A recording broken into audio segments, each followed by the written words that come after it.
there were two remaining unbeatens in the USL Championship, and one resides here at Patriots Point. We welcome you to Week 9 action in the championship. It's presented by MUSC Health. The Charleston Battery welcome Hartford Athletic.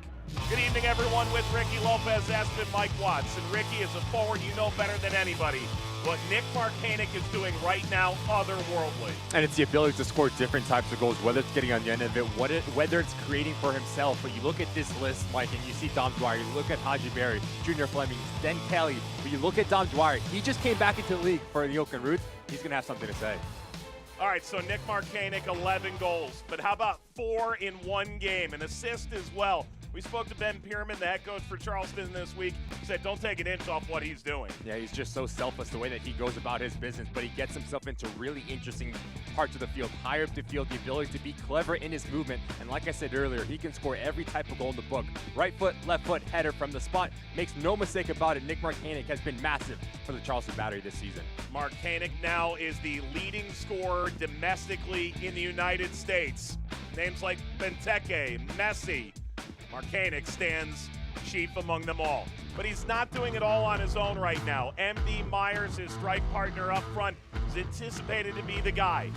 This is the first time in the history of the championship that two teammates have scored in 4 consecutive games at the same time. And Myers, Marcanic will be key here tonight.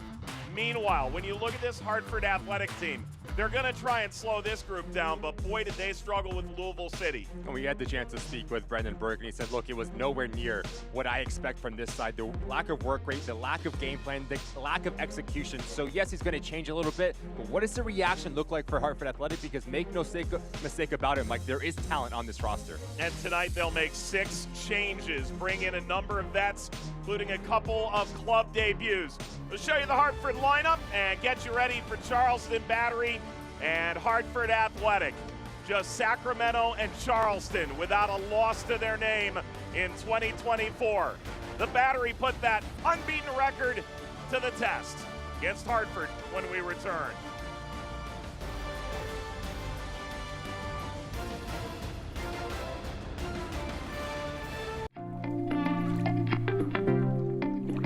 Charleston is located in the Low Country of South Carolina. The history here, it runs deep, and you can't imagine being anyplace else.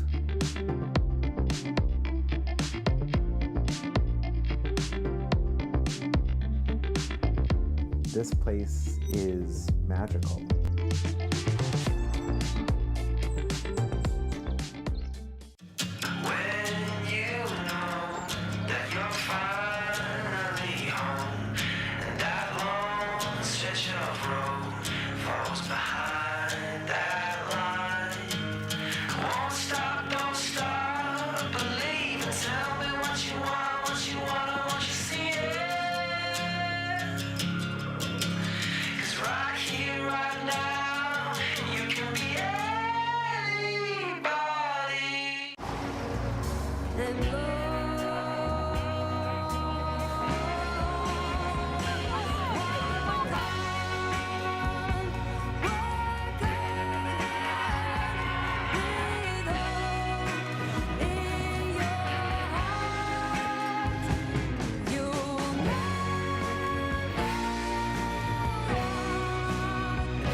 Players make their way onto the field. Can Hartford bounce back from a disheartening defeat? They're ready to take on the Battery in Charleston. A big matchup that could be quite high-flying in Week 9 of the championship. with Ricky. Mike, here's a look at the Battery's starting 11. If you're Ben Pierman coming off 6-0 against Vegas, let it fly. And do not change a thing. Ikaza, he's going to play as a withdrawn number 10. Torres on the left, Marcanic on the right. And then you have Myers. He's going to stay high. He's going to occupy the two center back. But everything goes through that middle pivot. Allen and Malloy look for them to dictate tempo, move the ball from left to right. Segber's on the right, Dos Santos on the left. Look for their work rate to join the attack. Really attack-minded starting 11 for Ben Pierman at home. Conversely, for Hartford Athletic, a lot of changes and a welcome to Jordan Scarlett at center back, his debut, and Ribeiro, the former Sporting Lisbon charge. And they need to be very good. They need to stay compact and keep everything in front of them. But my eyes go to Chapman and Marlon Harrison, look for them to dictate tempo, move the ball from back to front. You have Marcus Seth, look for him to make those runs out of midfield. And then you have Delina and Williams, players that can beat you 1v1, players that can beat you through combination play. If you're Brendan Burke, the first 10 to 15 minutes, how quick can you get in a rhythm and really play this game at your speed? The starting lineups presented by Michelob Ultra. Hard not to be excited about what Charleston has accomplished thus far this season. It's now 9 games unbeaten. And Ricky, you and I chatted with Ben Pierman in the lead up to this game. First off, Ribeiro may have a long one in store. It'll be an intriguing debut for him. But there's an acknowledgement. You want to be at your best in August, September, October. They did that last year, ultimately made the final. He looks at this Hartford team and thinks they've got that same kind of one-year turnaround quality to them. He's not taking this matchup lightly by any stretch. And why would you? Because you look at this Hartford Athletic side, the talent that Brendan Burke really assimilated here in his roster. They can be game changers. And yes, they had not the best performance against Lou City, losing 6-0. So you know they're going to be motivated, and that's going to be the challenge for Brendan Burke. How do you go like to like with Charleston Batter, who are one of, if not the best team in the Eastern Conference? And it's interesting, Mike, because we talked with Ben Pierman as well, and we talked about how good they were against Las Vegas. And the first thing that he did was we went back, we watched film, and it was about a minute in how they broke down defensively, and Las Vegas Lights almost scored. So that tells you the standard for most of these head coaches. There's Brendan Burke taking over this Hartford Athletic team that won all of 4 games in the championship last year. They've already got 3 wins through 6 games this year. And it's a group that's going to have a lot of vets. You can see Ribeiro making a pretty impassioned plea ahead of his debut.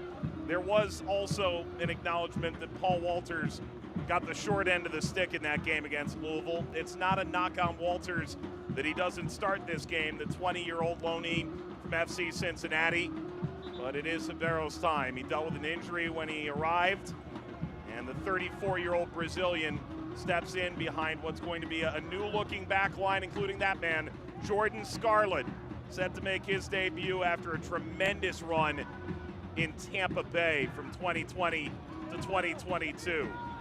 Mario Williams came off the bench last game. You'll get the first touch to start the action here tonight. And the countdown is on. Matthew Thompson checks his watch. Romario Williams over the ball. And buckle up, this could be quite the game. Here in Charleston tonight, it's the Battery welcoming Hartford Athletic. There is a very realistic possibility that this Charleston team could be too much for Hartford.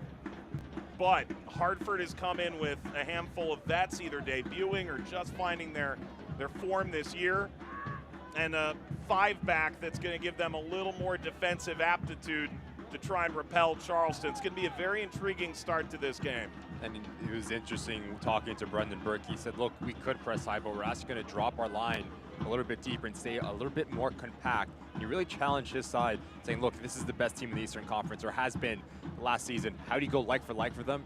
Big opportunity for Hartford Athletic to right their wrongs after last time out. An early corner here for Hartford. Tristan Hodge over the ball. Hartford has played 3 fewer games than the Battery. Hodge.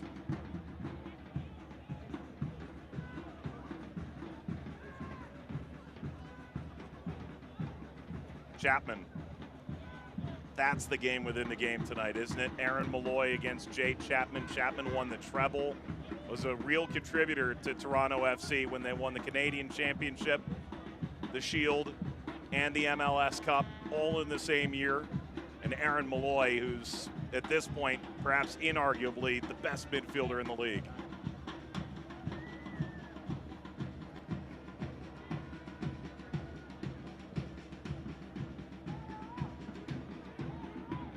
Lobbed long, well beyond Romario Williams. Comes to Grinwis.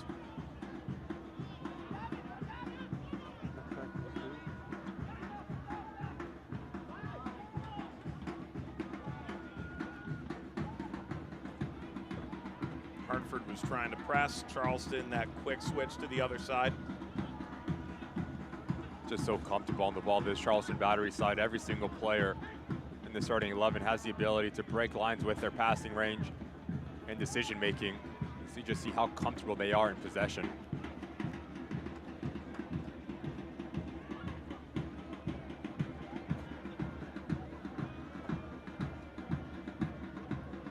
Malloy. Archer playing wide. Segbers goes to work. Charleston doesn't have the deepest team numerically. They've got their first Open Cup match coming midweek against 3rd Division South Georgia Tormenta. Segbers has been along the ride with Ben Pierman for quite some time, was joking about not looking too far ahead. There really isn't that much rotation you can contemplate with only 14, 15 healthy field players. Ball given away cheaply by Torres, though he's let off the hook by Scarlett. They're going to drop their lines, but there's Scarlett 40 yards beyond midfield in a slide tackle, right? Good touch inside from Galena. He's looking for Williams. The combination broke down from Epps. Do you think you're going to see clear triggers from this Hartford Athletic side, especially trying to pin Charleston Battery towards the sideline? And then you have Scarlett or Hodge advancing next to Samadia and Beckford, trying to create numerical overloads and force turnovers higher up the field is going to be very important for Brendan Burke. Burke last year won the Open Cup with Houston Dynamo as an assistant to Benny Olsen. However, his time in the tournament this year far more truncated, perhaps over-rotated. Didn't take care of their chances in the first half, let NYCFC 2 hang around. And ultimately, the next pro side probably hung the most frustrating or embarrassing upset for the championship on Hartford.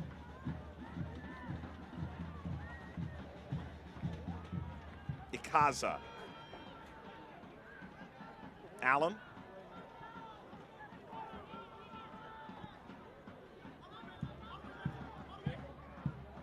I'm not sure Hartford's attempted a pass yet.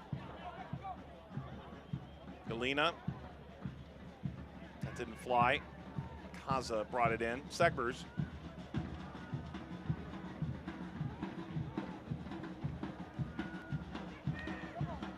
Dos Santos.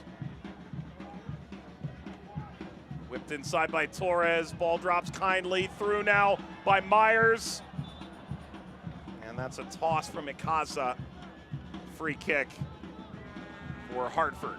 Just see how patient this Battery side is in possession, moving the ball from left to right. And then you have Torres. He's staying high and wide, putting a lot of pressure on Scarlett and Beckford. Nice little relationship between Ikaza and MD Myers. Ikaza is very mobile as at number 10, so look for him to make those runs out of midfield and really challenge Hartford Athletics back line. And Barrow sends that out. World-class experience comes from Sporting in Lisbon, time in Saudi Arabia these past couple of years as well at Al Ali. Better clubs in that confederation. Right there, we're good. Scarlett a tad overzealous.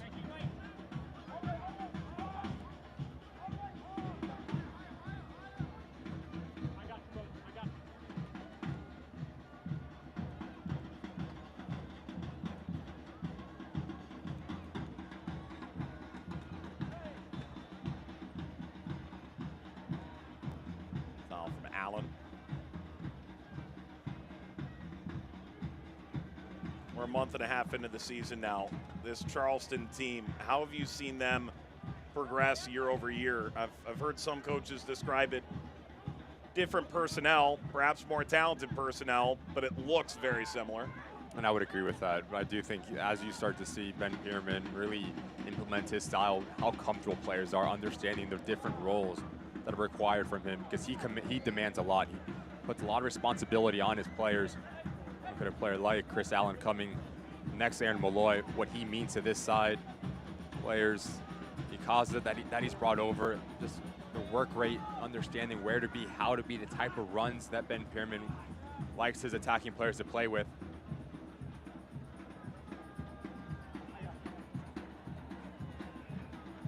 Ikaza. Run from Myers centrally. Ikaza's picked it up again. Went for goal. That deflects. Torres chasing. And from the end line, whipped upfield. Malloy tried to step in. Scored another excellent goal last time out. And this caught Malloy on the way over the line. Already 8 minutes in, you just see Ikaza causing a little bit of issues for Hartford Athletic. How do you deal with his spacing? He just plays off the shoulder of Chapman and right in front of that back line. So if you are Brendan Burke, communication needs to be key. As your back three needs to either step up or your double pivot needs to drop in.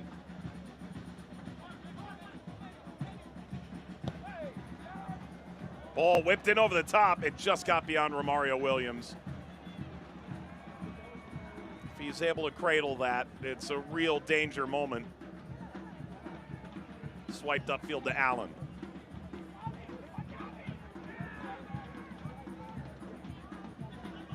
Dos Santos. Second ball comes down to Torres.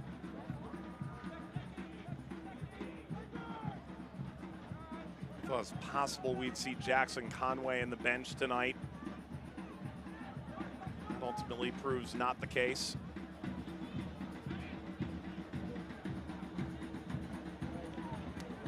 Charleston side starting to find their health. Hartford side that's starting to find their health. The second start for Hairston. Scarlett's debut tonight. Barrow's debut tonight. Chapman coming off a minor injury.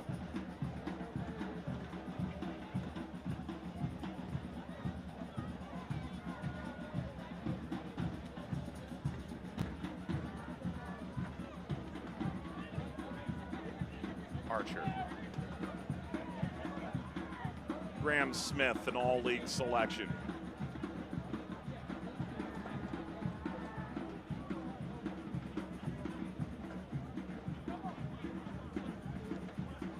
It's balls like that where, like, Aaron Malloy made that marginally more difficult than it needed to be. It's just Because he can. right. Because no problem.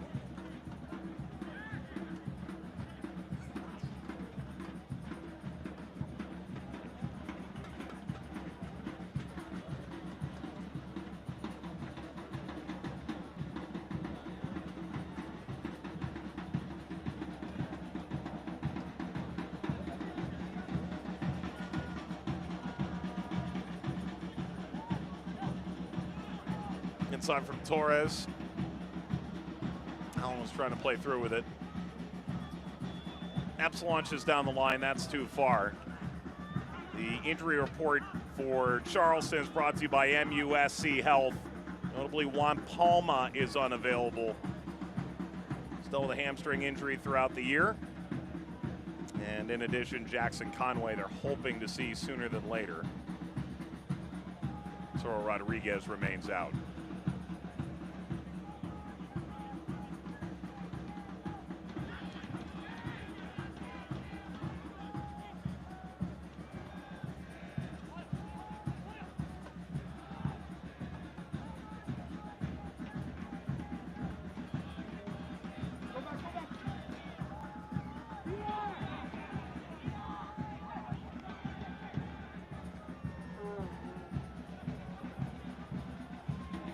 Full speed ahead here.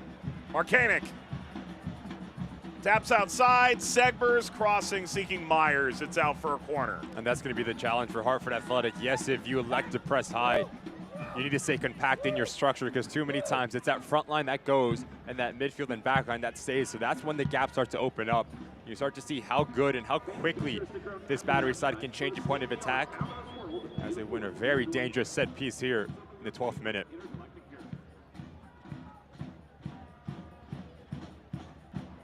First time Barrows had to get the troops in line on a set piece. Malloy, ball hangs in the air, attempt to strike down the first time. Oh, wow, it's Maric. What a stunner that is. 12 goals on the year, none better than that. Are you kidding me?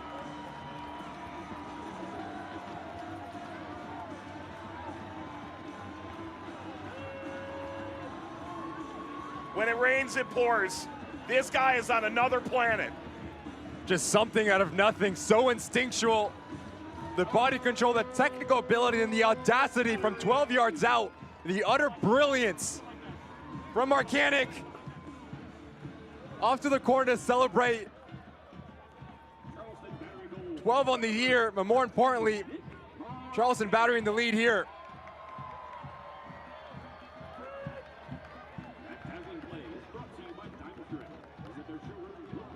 Goal brought to you by Diamonds Direct. 12 goals in 10 games. Nick Maric is playing at a level hardly ever seen in the championship. 1-0 Charleston.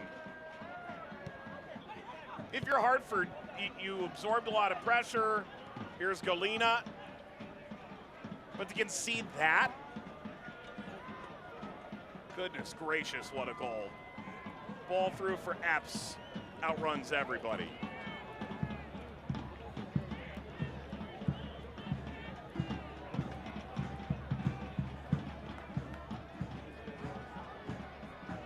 So, you know, the graphics been flying around. Charleston put out, you know, the highest scoring domestic player in U.S. soccer, Nick Maric. Right above Lionel Messi, Christian Benteke, and then he drops one of those. It's incredible. Just the way that he goes about being at the right place at the right time, and some people will say that's lucky, but it's a skill. Do you understand where the danger is going to be? You anticipate that second ball, and then have the body control to get it on target with enough pace, enough power to beat the goalkeeper. Just fantastic stuff from Maric. That's the 4th time now in 10 games that he has scored the opening goal for Charleston. And in the last 5, he has now contributed to 12 goals. 9 goals, 3 assists. And Allen just got a really kind assist. It's going to be interesting now for Hartford Athletic, what does the reaction look like? Because yes, you want to go into a mid to low block and be a little bit more compact and stop the bleeding.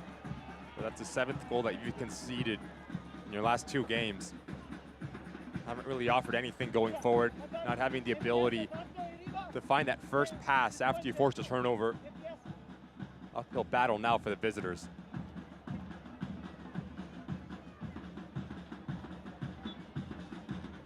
That's now 15 goals in the first half of games for Charleston, most in the league.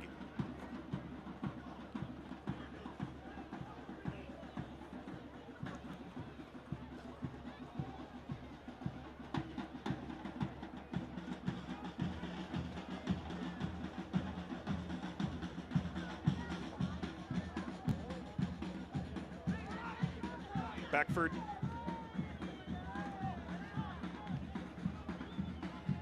Forward from Malloy.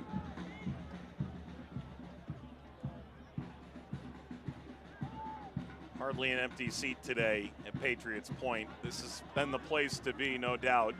Brought down by Dos Santos. Battery matches the perfect place to make lifelong memories with your friends and family. Your group of 10 or more.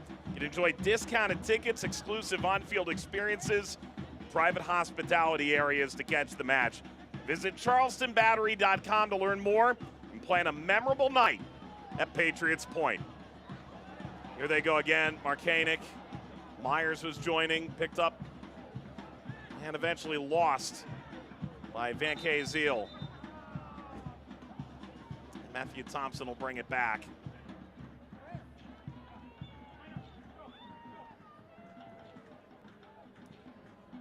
Bit of an awkward coming together. As Hodge steps in, there's no ill will. Marcanic there.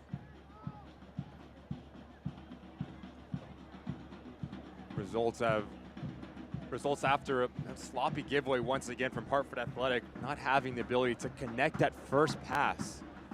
It needs to be a little bit frustrating for Brendan Burke and company here. Ben Bierman, it's the pressure. How quickly can you recover the ball once you lose it? 18 minutes in, been all one-way traffic for the home side.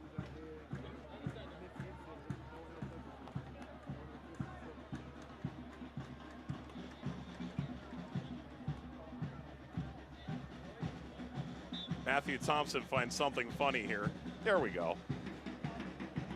I was calling a game last night in which there was a contested drop ball where the referee dropped the ball and then walked over the ball into the contested drop. It was one of the most awkward incidents I've ever seen.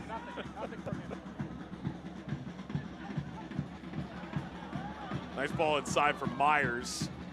Slide from Ikaza could take it no further. Walked upfield by Samadia. First start for him, 5th appearance. Great ball. Epps. Third to last row. He's gonna want that one back, Marcus Epps. But it's the kind of interplay that you want from Hartford Athletic. The quick ball movement off the shoulder, Marcus Epps, Jay Chapman. Be a little bit better in terms of your decision making in that final third. That might come with a card. Yeah, it will. That may be one where Hodge feels like he got the worst end of that. Crafty little turn, quick feet. If you're Hodge, there's no need to go in that rash and swing your leg at it. Just move your feet, put your body in between the ball and Ikaza. 20 minutes in, not what you want. One of your 3 center backs on a yellow card. Oh, number five. Yeah, thank you.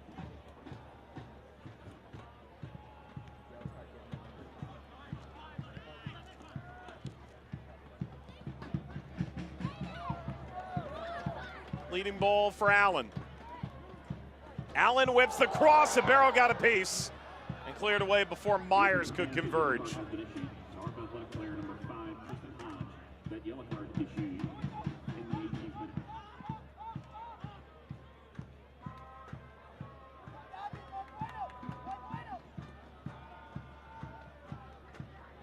Archer. Time in the Trinidadian national team alongside Hodge.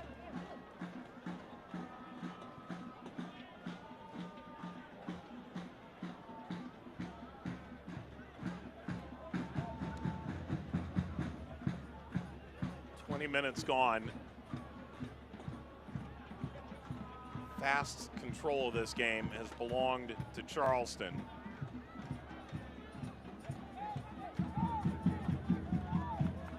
Haven't really created an otherworldly number of chances, right? It's been very cagey from both sides. Yes, Charleston has had most of the ball, but it's been mostly in that middle third, not really threatening that back line. Talk about how clinical can you be in both boxes. You get your opportunity. Do you make it count? 12 goals on the year. Marcanic. I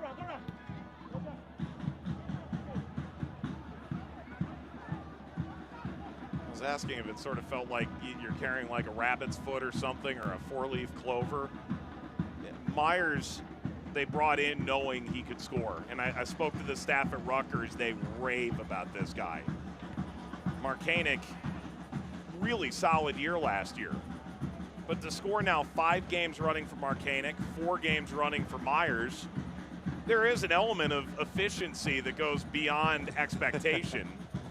There is an element of like ride the hot hand and enjoy it while it lasts, because in theory you create this many chances someone should score, but the idea that it's those two game after game after game, it's a phenomenon. I do think you have to give credit to the work rate that they do off the ball. Making those runs, the ability to get on the end of things, to understand where to be when players underneath them have their head up. Once again, very sloppy from Hartford. Torres, Allen, chops that up for the backside, was seeking Marcanic.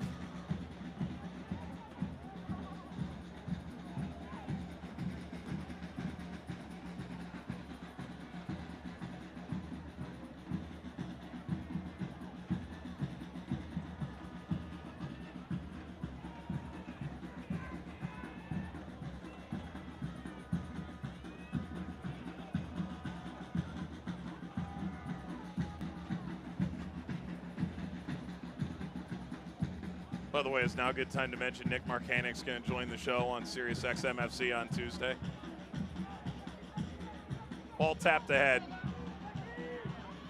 Sort of whittling his way through. Now the flag's gone up. It was offside, that little interchange, far side of the penalty area. Number 2, interfering.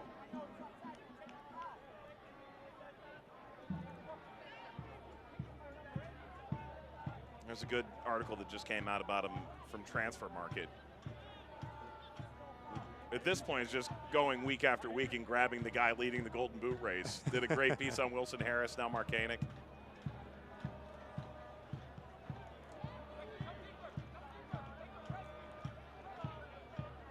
You're good, man. You're good. You're good. Barrow brought down by Chapman. Game sort of bypassed Chapman a little bit today, hasn't it? Wasn't able to make his impact felt, either him or Harrison. A double pivot for Hartford Athletic. And that was one of the topics of conversation that we had with Brendan Burke. Yes, you want to sit to a mid to low block, you want to suffer a little bit, but at the right place, at the right time, that's when those two experienced players can dictate tempo, but that has not been the case. Very sloppy, unable to connect, really make your impact felt whatsoever. Wanda V. Torres serving, and Barrow diving out. Came down to Epps. Foul given.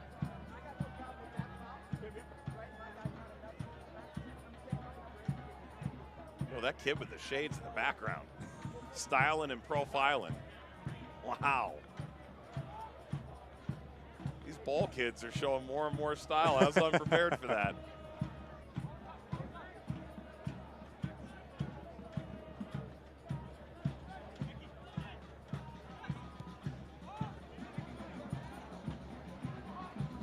The barrel. Myers pressing. Just no real options to play between lines. Yeah. Result of that, you play direct. Yes. Charleston Battery had the ability to win that initial ball, and then once again, it's a counter press. The barrel just got hit. One thing Brendan Burke said, it wasn't necessarily a knock on Charleston, but when they come through and press center backs and goalkeepers, they'll make contact. And Hibero waited far too long to release. It's a good first touch, to be fair. It's a little bit of contact. I don't think there's any ill will intent from MD Myers. You just see the triggers for Charleston Battery. When this ball gets played back to the opposing goalkeepers, they come, and they come quick. Try to close down that space and force anything that they can, get any sort of touch on this ball.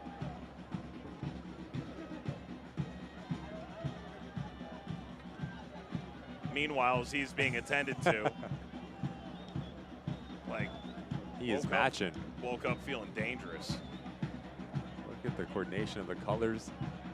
Sunglasses, shorts, shirt. Kid in the academy? Chopping it up. Hibero's back up, by the way.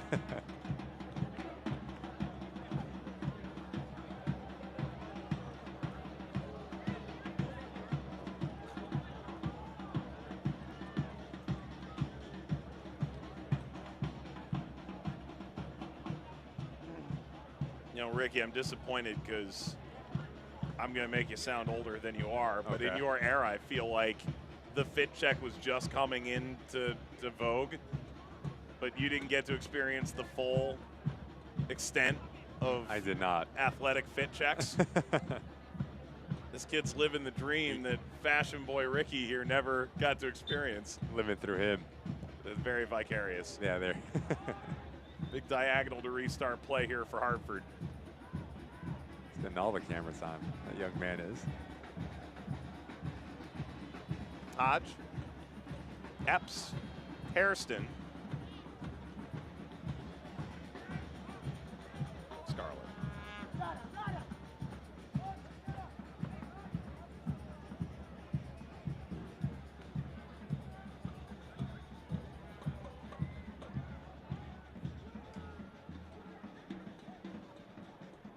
Just seems like Hartford's stuck in first gear.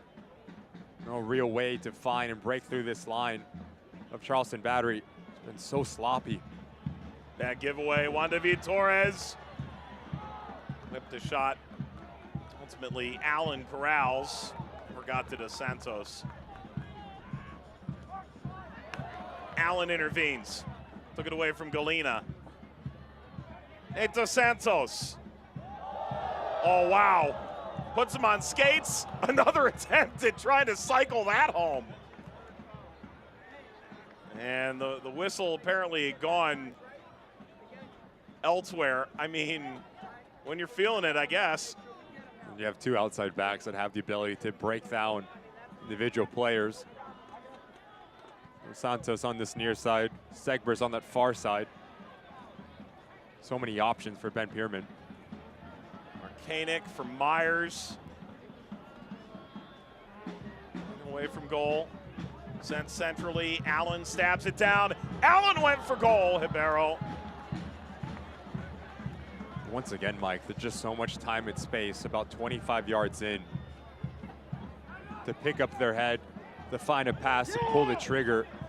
Just no real intent or intensity from Hartford Athletic. Whether you are Jay Chapman, Roland Harrison, you have to have the ability to step up and close down that space. You cannot give Chris Allen the ability to pick up his head about 25 yards out.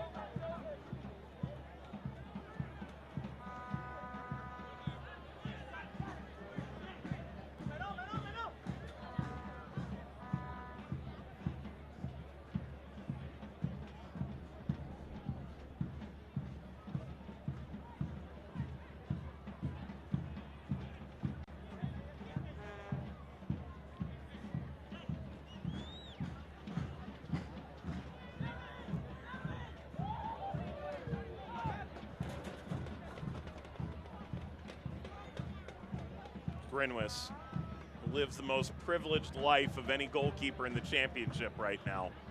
First goal's free. Scooped upfield by Scarlett. That's over the head of Icaza. On David Torres. Flicked inside. Marcanic back. Allen. A little English on it.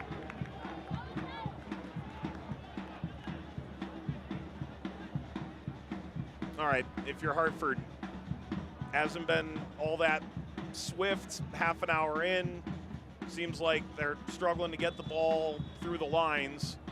Is this something where you play more direct, try and create something through a Galena or Mario Williams? Do you continue to make this effort to advance the ball? Because it just seems like they have not been on the same wavelength yet. 100%. I do think you have to play direct. You have to play into Mario Williams and try to win second balls higher up the field. And at least what they'll do, that relieves some of the pressure that you've been under. You gain some real estate higher up the field. And once you win those balls, then you can operate in around the 18-yard box. But playing between lines hasn't been clean enough. Balls haven't found their intended target. It's been very one-dimensional and very sloppy from the visitors here. Romario Williams, we talked about him, his profile. He wants to pin defenders back. He wants to bring players into this game, so you need to feed him. And Michi Galena, the ability to stretch opposing players. Something we have not seen from Hartford Athletic. Galena, Young Player of the Year back in Colorado Springs under Brendan Burke.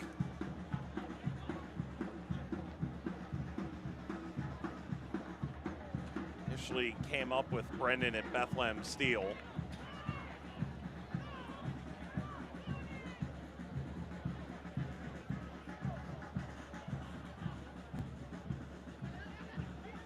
Crazy part was he debuted in the league in 2018. He wasn't named Young Player of the Year until 2022. Reminder of just how young he was when he came in. Good ball to spring Torres into space. Vital intervention. Madia, the left wing back, playing from behind the center circle up through Epps. Walking Segbers in. Cross is, well, as simple as it's going to be for Grinwis. There's no real threat for Smith, Archer, or Grinwis. 33 minutes in, been very easy for the defending structure of Ben Pierman.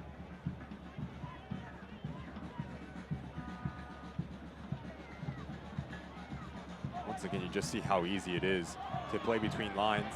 The real estate that Marcanic can operate in underneath MD Myers. Torres, again, that got blocked in part. Torres steps out in front. Torres, that going to the backside. Kaza was trying to get some kind of touch on that. As he gets denied initially, just watch the movement, the lack of effort, the confusion between two Hartford Athletic players. Torres has been a bright spot in this 2024 campaign for Ben Pierman. Showed up in the open tryout. The talent that he has, left foot, likes to combine with players, and always puts opposing sides under a lot of pressure.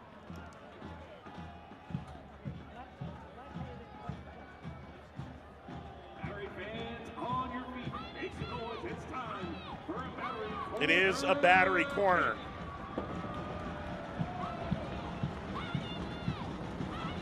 He's not just your regular, I showed up at training one day kind of trialist. He was in the Corinthians under 20s in Colombia. It took about a day for Ben Pierman to call Lee Cohen, president of the team, and say, "We got to sign this guy." Revelatory already.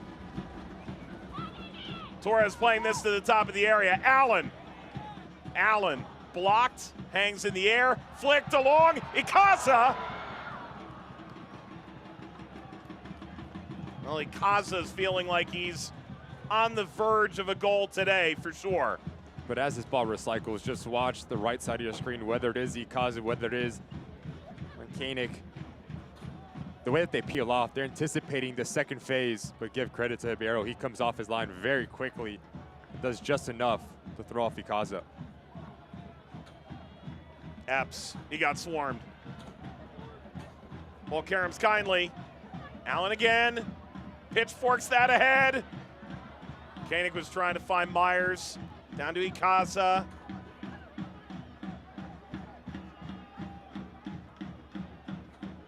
Segbers, Malloy.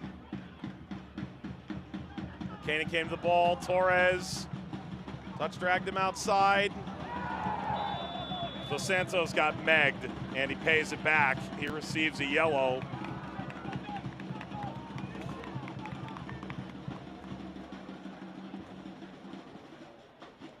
Just see the glimpse of what Michi Galina can be. 1v1, so clever, so slippery. Straight through the leg. It's a transitional foul for Dos Santos. That's exactly what he's doing. You see joins Hodge in the book of our center referee. That's the second card Matthew Thompson has issued today. Another to Leland Archer. Skimmed off the foot of Malloy, upfield from Chapman. Epps available, running that inside channel.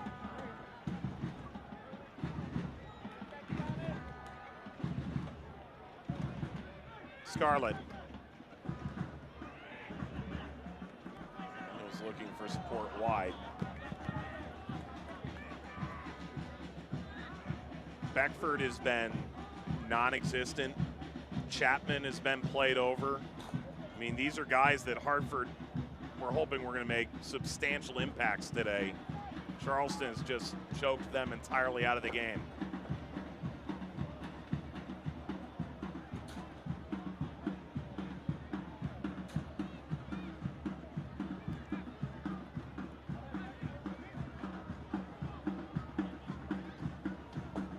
Hartford have 1/100th of an expected goal through 36 minutes. Just haven't really offered anything going forward. The only action was Marcus Sepps from about 30 yards out. He just mishits it. But it's also the balance as well, Mike. You just see the gaps open up. Look at the center of your screen. There's no one in a white jersey. A radius of about 10 yards.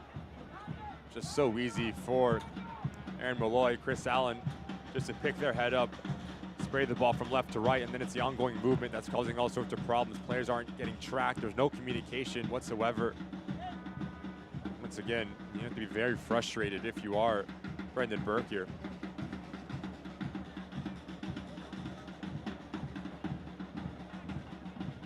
Samadia acquired out of the Israeli second division. Senior international for Sierra Leone. Hairston gesturing as if he had had his jersey tugged. Matthew Thompson is unrepentant. Have you ever met a repentant referee?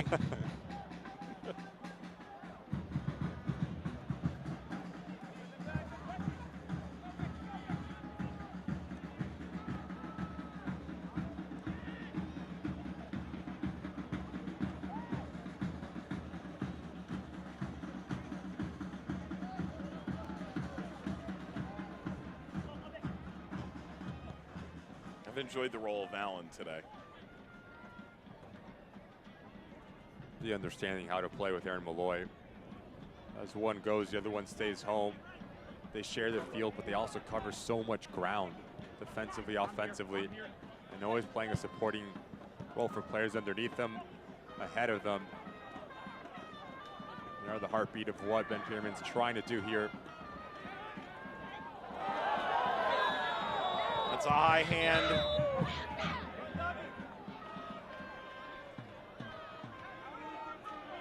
Brendan Burke hands behind his head. Whistle's going against Beckford. Just watch the left arm of Beckford here. Always going to get yourself in trouble when you have the extension. Best look at it here. Catches, he calls us straight in the face. Yes, you want to have your arms out to protect yourself, but once you get around the head area, the head height, that's when you get in trouble. Yellow card, nothing more, right? Anytime the 100%. hand gets above the shoulders, you always ask the question. In this instance, I do think the yellow card is exactly what he deserves.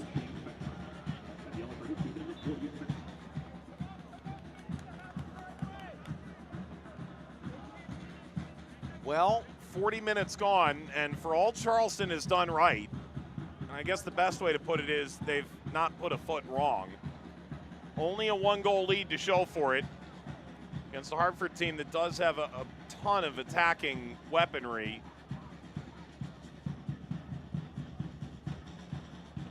The way there already was, you'd have to say a pretty shocking upset. Well, it was at Memphis earlier today. Memphis down the Rowdies, and Tampa Bay fall from the ranks of the unbeaten, leaving just Charleston and Sacramento without a loss.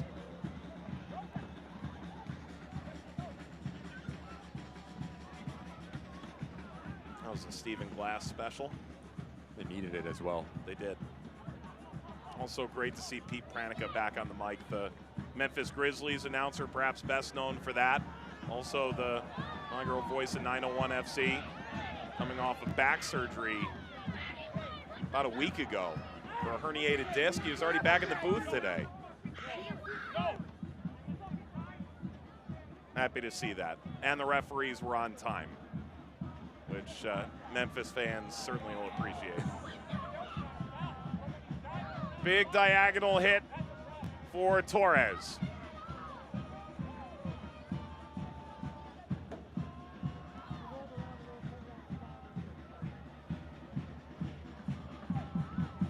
Chapman.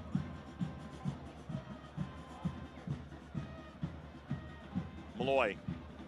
Now, one of the fun parts about seeing Malloy and Chapman today, although we really haven't seen that matchup blossom the way we had hoped, is that Malloy played at Michigan, or rather at Reading United under Brendan Burke. Chapman played at Michigan State under Ben Pierman, so both managers sort of know the key tempo setter on the other side quite intimately.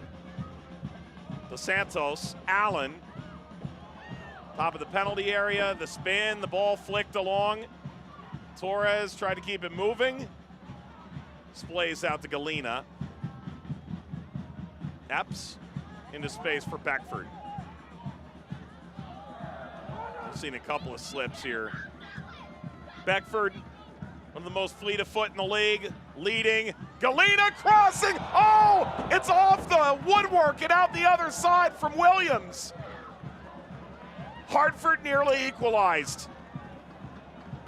They have had their backs against the wall the whole half and nearly pulled one back. It's the off the ball running. First it's Galena off the shoulder of Smith to put in a quality service.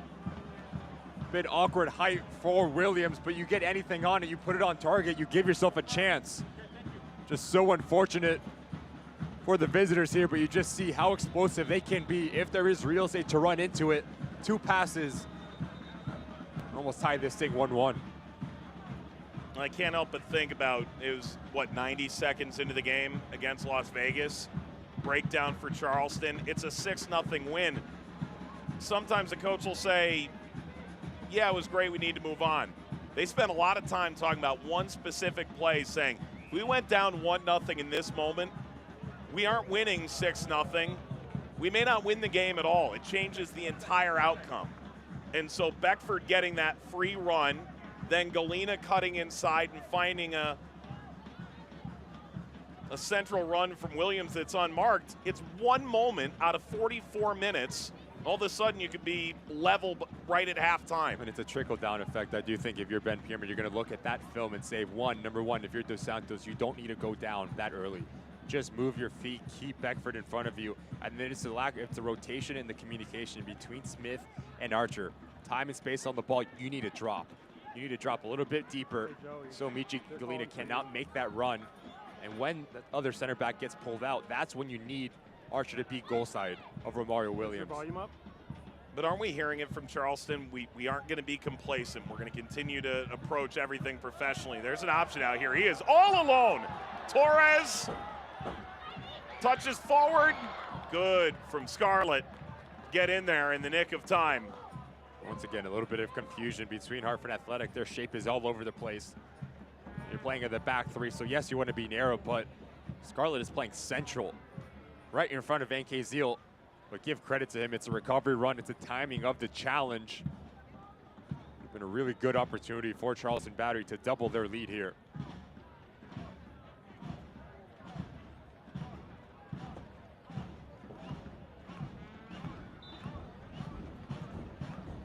MUSC Health presents stoppage time.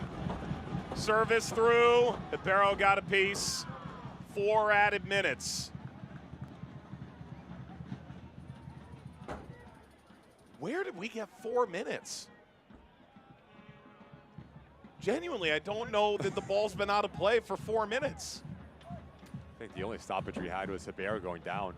Right. That's the only thing. And to be fair, it may have taken us 2 minutes to collectively get our jaws off the floor after the goal, the 12th of the season by Marcanic in the 12th minute. Myers pressing and Barrow knocks it wide. That's a trigger right there. When opposing teams, they play negative, you start to see the numbers for Charleston Battery. It all comes down to MD Myers. He's a first line of pressure, and it's the players underneath them. How compact can they be, and how quickly can they recover the ball? And it comes down to decision making for Hartford. Yes, you can fancy yourself playing between the lines, but there's nothing wrong with playing direct and relieving the pressure that you've been under. Nice toss.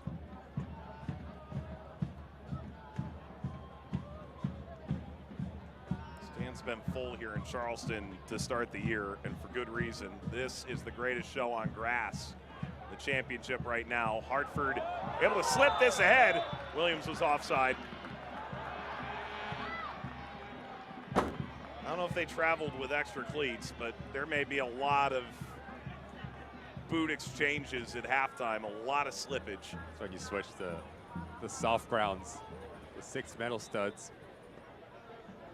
For the uninitiated, 6 metal studs, as opposed to, I don't know the exact number, but I think it's 12 rubber studs. I think that's what they have. Or you can do a hybrid, so I do think it's 6 metal, 6 rubber. Plethora of options.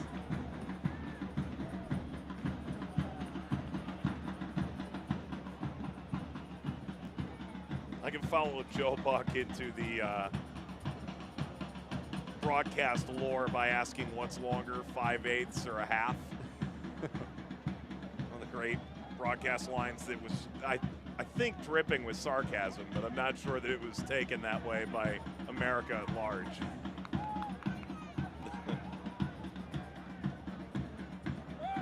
Let's talk about exchanging shoes at halftime sometimes. I take from your knowledge, Ricky. Yeah, hang in the air. Segber's dealing with some Madia. That'll get over the line. But it's been a little bit better over the last 2-3 minutes for Hartford Athletic. Start to realize that we can play into that front line a little bit quicker. Into Marcus Epps, into Romario Williams, and Beckford as well.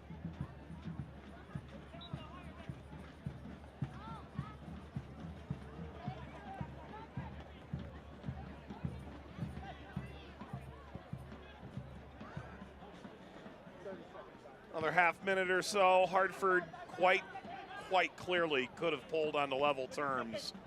We're on the 41st minute. Really their only decent chance of the game. And Charleston might be content, although it's hardly ever possible to call them content, to take this to halftime with a 1-0 lead. Segbers peers forward. Epps closed it down. We've gone the 4 minutes, and Matthew Thompson has seen enough. The goal we got was, by its lonesome, worth the price of admission. Nick Marcanic with an absolute stunner. 12 goals on the year. Came in the 12th minute, 1-0 at the half. I do think if you're Ben Pierman, you have to be very pleased with that first 45 minutes, but the second goal is going to be so much more important to give you that little bit of breathing room between you and Hartford Athletic, because you know Brendan Burke, he's going to get into his team, and he's going to ask for a challenge. He's going to ask for a reaction. It's going to be very interesting this next 45 minutes. Halftime here in Charleston. And the Battery are owning this game. One of 2 unbeatens remaining in Game 10, looking as good as they have all season. That young man looking good as they went all season too. Marcanic, what a goal, 1-0 at the break. Innovation means training tomorrow's leaders in the latest technologies, because we know the next idea to change the future of medicine may well come from them. At the Medical University of South Carolina, innovation is who we are. Hola. ¿Alguna otra cerveza? No, Michelob Ultra. Ok, ahora vuelvo.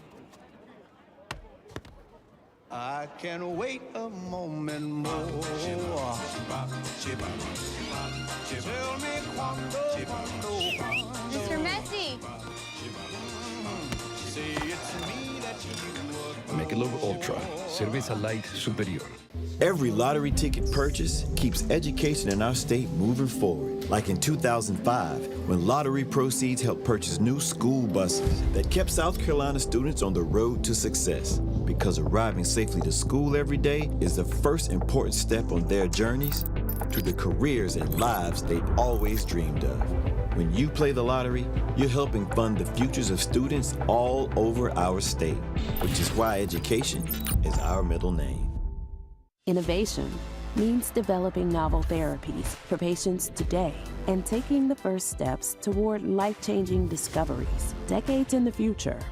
At the Medical University of South Carolina, innovation is who we are. When you know that you're finally home, and that long stretch of road falls behind that line. Won't stop, don't stop, believe and tell me what you want, I want you see it. 'Cause right here, right now, you can be anybody. Welcome back. Halftime in Charleston, and the Battery with a 1-0 lead over a listless Hartford Athletic. Ricky, Mike, let's get you caught up on some news and notes around the USL Championship and beyond, including a coaching change in Oakland. Noah Delgado is out. It's a very quick trigger for the Roots. Wasn't working for Noah Delgado, what he's meant to that side, so now you bring in Gavin Gilton. What does this look like in the first 10 after games? Tom Dwyer, he's going to make his debut soon. For the Oakland Roots, really big opportunity, and they have an Open Cup game around the corner against San Jose Earthquakes. 20 of the 24 championship clubs remain alive in the Open Cup. We'll show you that a little bit later. Meanwhile, Player of the Week, Player of the Month, Player of the Year. 100%. Goal of the week as well. Has to be this week. Fantastic. Nick Marcanic does it again. Now, there's a ton of games going on around the championship. Out-of-town scores are brought to you by Charleston International Airport. Pittsburgh already ahead, Keziah Sterling in that game. Meanwhile, Memphis, what a vital result. Marlon, 2 goals and an assist against the Rowdies. They needed it as well, and it was interesting, Mike, because the Tampa Bay Rowdies, a game that they were fantastic against New Mexico, so you knew going on the road was always going to be a challenge. They dropped points at Memphis. Miami FC struggling once again. Antonio Torino needs something from that young group. Action continues later today with San Antonio and Oakland. And then late into the night, including Monterey Bay and Indy 11 over on CBS Sports Golazo Network. Colorado Springs and El Paso. At least one of those teams has a win now. That's going to be an interesting one. You look at both teams, there's talent on the roster, right? And you'd expect more points. But like you said, it's just mind-boggling that there's only one win between those two teams. But the one that I think is going to be really interesting, Las Vegas Lights losing 6-0 against the Charleston Battery side of New Mexico that got battered by the Rowdies. That one's going to be a revenge game, and they need a reaction from both of those sides. Certainly so. Meanwhile, it's 1-0 here in favor of Charleston. As good as they've been on the field, they're certainly busy off the field as well. Hi, I'm Rob Salvatore, and I'm the chairman of the Charleston Battery. Hey, I'm Jamie Lentz. I'm the chef partner of Fifth Street Group and Tempest Restaurant. We came up with this program, Goals for Gardens. I had the idea to donate $100 for every goal scored by the Battery this season. That led us to the Green Heart organization. My name is Jesse Blum. I'm the executive director of the Green Heart Project. We build school and community gardens for purpose of education and purpose of building a sense of community around healthy food and healthy activity. To prepare it, please. Can I get, okay? We're supporting a farmer who's local to us, who lives in our community.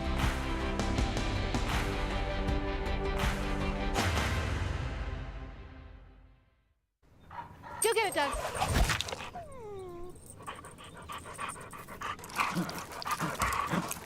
When termites show up, so do we. Terminix it.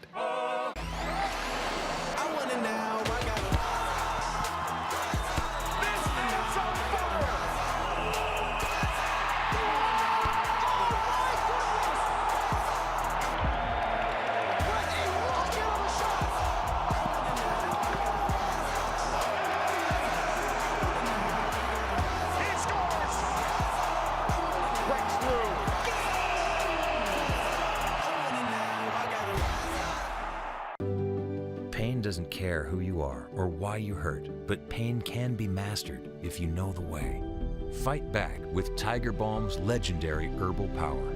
Trusted for over 100 years, our proven blend of camphor, menthol, and essential oils tames pain with the strength and speed of the tiger, so that you can rise above pain and get back to living. This is the way of the tiger.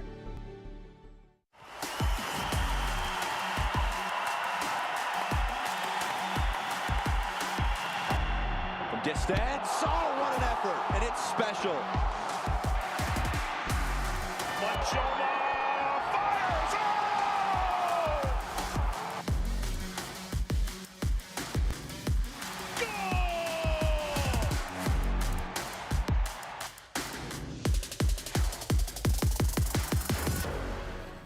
Looks great.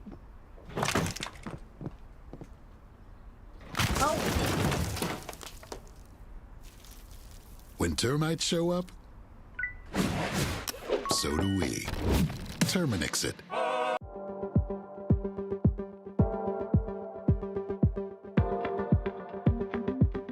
I always tell my friends that if they want everything in one weekend, they should come to Charleston.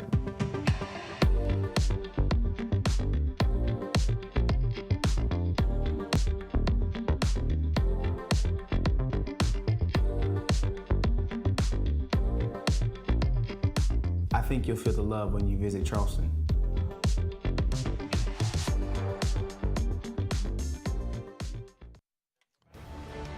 Welcome back to Charleston, South Carolina. Vamos, how about it?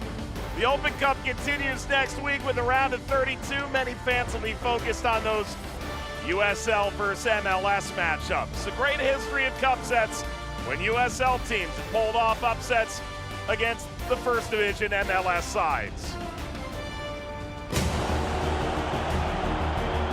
Mertz again trying to play in Deekwa. Deekwa's in behind. Deekwa's open the scoring. Chest it down. Oh, that is spectacular. It's a cup set for Union Omaha. Kasim cutting inside. And there it is. Cup set magic in the air tonight. Saved by Viniello. Rodrigo Lopez. It's improbable. It's indomitable. It's another cup set. Couldn't say it ain't better. Tyler Tarrant's Apple TV's own, former voice of Phoenix Rising. What cup set, if any, do you like as we look into the round of 32? What game do you like here? I think you have to look at the proximity one. It has to be San Jose Earthquake against the Oakland Roots. What that means to the community. The Earthquakes haven't been the best in MLS play, and the Oakland Roots, we talked about that coaching change. You know they're going to be a little bit motivated, so that's going to be the one that I'm going to take my eye on. Yeah, you and me both. The town, am I right? That's about Earthquakes too, not about Oakland. Here's what's coming up on Wednesday night. Charleston enters the tournament by virtue their top 8 finish in the championship last year. They'll see South Georgia Tormenta out of League One. Hartford already out of the Open Cup, one of the 4 teams already eliminated. Count me in on the Chirundalo derby. Lights against LAFC. Yeah, my eyes go to that bottom 3. New Mexico, RSL, Seattle, Lou City. That one's going to be very interesting. We're going to be on the call for that with Danny Cruz is probably the best playing team in USL Championship against Seattle Sounders. What they've meant to the Open Cup. And then the one that you said, a team that had a connection. New look, Las Vegas Lights under Dennis Sanchez, LAFC. I was in Seattle last night. I stopped by Starfire. You can smell the Open Cup in the air. It's 1-0 in favor of Charleston here. You can smell goals in the air. The Battery are on fire. Highlights coming up. When we took this job, we knew that the future was the EX90. A lot of people are excited about it. We're really happy to see the EX90 on the line. I'm Tamara Thompson and Rachel Gillum. My name is Eric Brown. And the Volvo EX90 was made by us. It's for the way you look. Oh, it's for the only one I see. V is very, very extraordinary. E is even more than anyone that you adore can love. Is all that I can give to you. This is your vacation. Your beach, your fields of green, skies of blue, mountains of majesty. You're an athlete, you're obsessed, you're in love, you're in pain, spirit drained, in agony, fighting gravity, because you made a commitment to yourself and others to work on your game, build your frame in blazing heat, exhausted and beat, because when you refuse to yield, your spirit is revealed. You are an athlete. MUSC Health Sports Medicine. Every lottery ticket purchase keeps education in our state moving forward. Like in 2005, when lottery proceeds helped purchase new school buses that kept South Carolina students on the road to success. Because arriving safely to school every day is the first important step on their journeys to the careers and lives they've always dreamed of.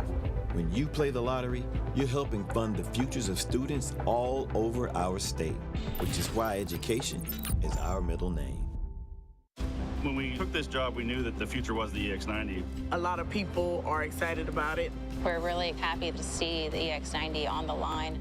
I'm Tamara Thompson and Rachel Gillum. My name is Eric Brown. And the Volvo EX90 was made by us. Welcome back to Patriots Point. Battery up 1-0 on Hartford Athletic. With Ricky, Mike, let's get you caught up on the first half. Really, there's one big moment that's deserving of all the acclaim here for the Battery. It's hard over the course of 30-plus years to have the best goal in franchise history. This one's not going to be far off the mark. It's just fantastic. It's so instinctual, the ability to pull it out from 12 yards out. But I do think if you're Brendan Burke, ball watching, but take nothing away from this finish. His 12th on the season. I'll say that again, his 12th on the season. Just fantastic stuff from Charleston Battery to start this game. He's already outscored his performance from last year in total. Meanwhile, you know, Battery could have had another one here in the 34th. Bit awkward here from Torres, but he just has the pure will to beat not one but two Hartford Athletic players, and I do think that is going to be frustrating from Brendan Burke once again. It's a lack of will, but then it's, once again, the ball circulation here. The transitional moments are going to be very important for Hartford Athletic. Barrow does just enough to throw off Ikaza. And then in the 43rd minute, this is how close it could have been to a level game at halftime. And there's no need if you're Dos Santos to leave your feet that early, but then look at the high line from Charleston Battery. Galena says, thank you very much. Let me just run between the two center backs. Lack of rotation. Romario Williams is going to want this one back. Yes, it's an awkward height. You put it on target, you give yourself a chance, and Grinwis can go over to that post and kiss it. Here are the Heineken halftime stats. Hartford only 30% of the ball, and I don't know a better way to put it. They look disinterested. Yeah, just not up to the challenge. They haven't really matched the intensity for the Charleston Battery. In that highlight, we saw Torres outrun about two players. That's not X and O's. That's not game plan. That's just willingness. That's just work rate. That's just wanting it a little bit more. And I do think that's going to be the first topic of conversation for Brendan Burke and Hartford Athletic in the locker room. Charleston out of the huddle and ready to take on this second half. They love playing at home, and you can understand why. The stands are packed, the excitement level reaching fever pitch at Patriots Point. All the while, this Hartford Athletic team, if they got read the riot act last week, and it sure sounded like they did, they probably saw the paint peel off the walls at halftime. Brendan Burke, known to be blunt, probably was. And they find their way back into this. For as bad as it felt, they're still just one goal behind. And if they get any kind of result here in Charleston, you could probably argue it's the best they've had since 2020, the way the Battery are flying. On to the second half we go. It's a Hartford team that's just starting to come together. And when we spoke with Brendan Burke in the lead up to this game, okay, Hairston's second start, Scarlett's first start, handful of guys that were dealing with niggling injuries of late. It reminded him of the start of his time in Colorado Springs, where you're trying to find your best 11, who performs well with one another. You can see Chapman run up to try and grab the ball. Like, someone needs to take this by the horns a little bit for them as well. And one thing that he mentioned is, look, I'm going to get my experienced players on the field. I want them to really have the ability to suffer together, but also dictate tempo at the right time that this game gives us. So I do think this next 10 minutes for Hartford Athletic is going to be very important for the remainder of this game. How quickly can they get in rhythm, and also how confident can they be to understand we can play like for like with this Charleston Battery side.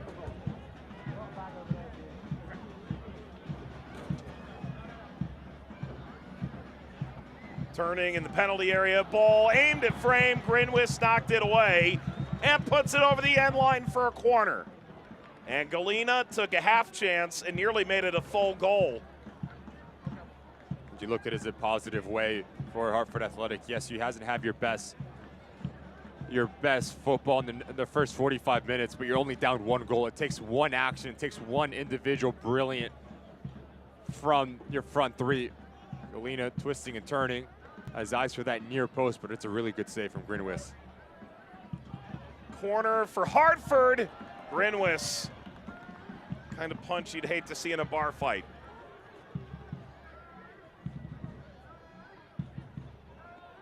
I wonder if you're Bupenza FC Cincinnati, it turns out. Yeah.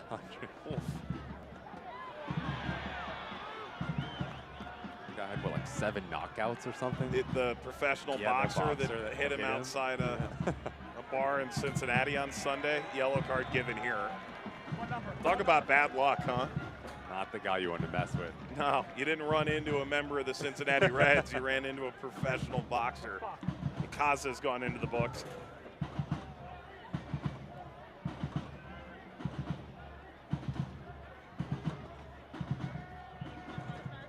And while Matthew Thompson figures this out, we'll tell you the Battery back at Patriots Point. On Friday, May 24th, they'll see El Paso Locomotive. Tickets are available now via SeatGeek, the Battery's exclusive ticketing provider. Get your tickets now and save up to $10 per seat when you buy in advance. Head to tickets.charlestonbattery.com today. Such a fun experience. This is, I think, one of the better venues if you're a road fan as much as a home fan to come visit.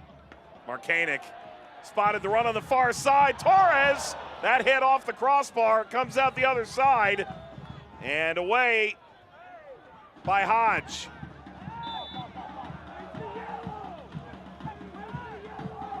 That skipped up off the grass and hit the woodwork. Charleston nearly doubled their lead. We talk about his goal-scoring opportunities, but also the vision to bring players into this game. 3 assists on the season, and Torres is very clever on the weak side. Just so disciplined in his positioning. It's a lot of pressure on opposing outside backs. It just gets denied by that crossbar. Changing the point of attack for the Charleston Battery was a point of topic of conversation between us and Ben Pierman. It was interesting, right? Talking with Ben about you want to press and get numbers together and keep, whether it's Galena, Beckford out of the game. But in doing that, you condense in a way that makes it more difficult to be able to hit that switch and open play up to get down the other way. So to do both, the best of both worlds, is extraordinarily difficult. And I think they've done it. Yes. 50 minutes in, you see the balance, you understanding when to break, when to stay compact. And that's a testament to the work rate for the players, how fit they are already, and just the responsibility that he puts on his players to understand the type of movements we want between the lines. This is a really good build-up. Torres knocks it wide, seeking a Kaza for a throw. I mean, that's the fun part of watching this Charleston team, is they are so balanced. You know, I think back to what Ollie Curtis said when he took over Red Bull as the sporting director there. He said, I want us to play like the energy drink. Sometimes there's just a really good description that sticks with you. And Brendan Burke, the Hartford coach, speaking about Ben Pierman's side, said it's all the talent of a great professional team, but with the attitude and work ethic of these phonetic college-type programs, the way that they press and the amount of energy they give. And I couldn't help but think it's so much like what he used to deal with in Bethlehem, where it was 16, 17, 18-year-olds. And he said, look, empty the tank for me. We've got 30 guys. Charleston's doing this. They only have 14 available field players today.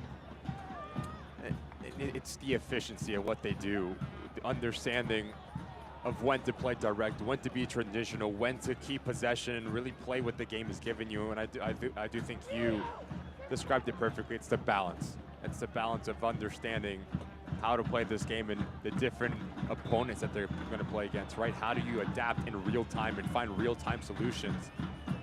This Hartford Athletic side is setting a little bit deeper. Okay, we need to move the ball extremely quick. If they press high, we can bypass that first line of pressure. Really high IQ team, this Charleston Battery.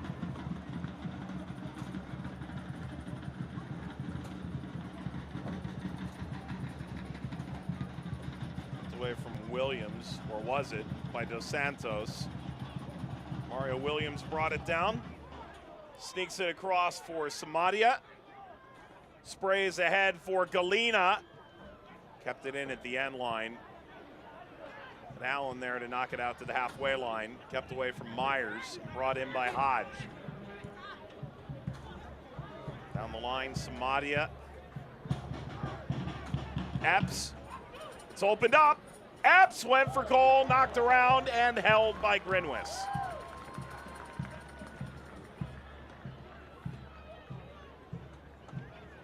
Good movement. As Jay Chapman, he requires a lot of attention. Just watch Chris Allen.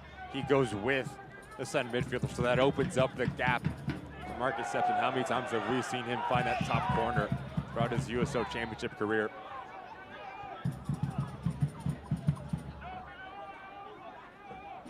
Madia played it inside Hairston. That broke down. Marcanic. Number 13 in the 12th minute, his 12th of the year. A total stunner. Torres. Stabbed away by Van Keziel.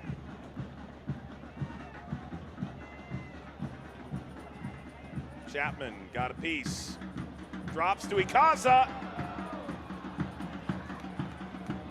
Sliding in was Hodge. And as the sun sets alongside the water here,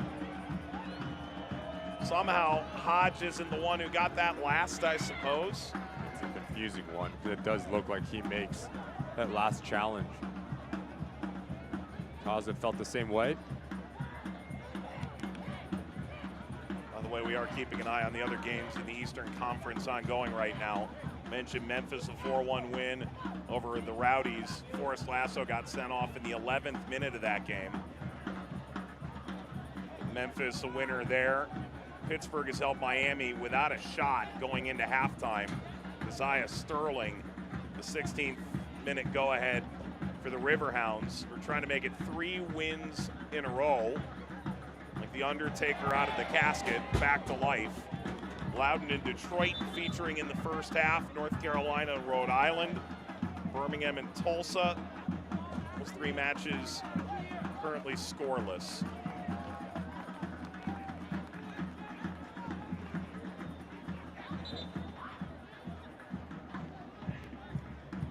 You knew the Hounds would get right. 100%. I started to see people on social media, right? How warm is Bob Lilly's seat? It's not. It's not at all. No. We're the best team in the league in the regular season last season. Won the Shield. Yeah. Samadia got clipped. Not an easy thing to do in this league.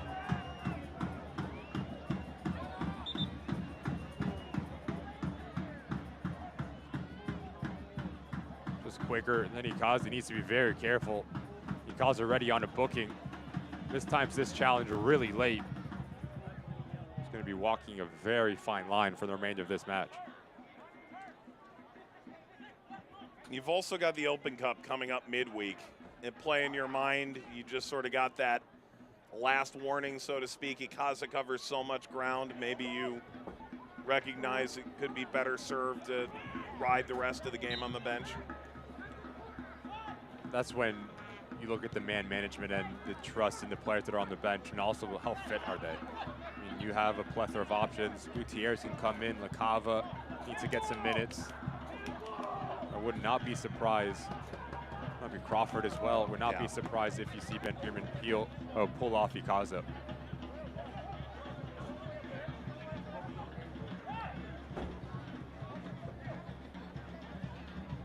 They found a really nice midfield trio. Allen, Ikaza, and Malloy. Epps cuts in on his right. Epps curling! Sun put the sunglasses back on.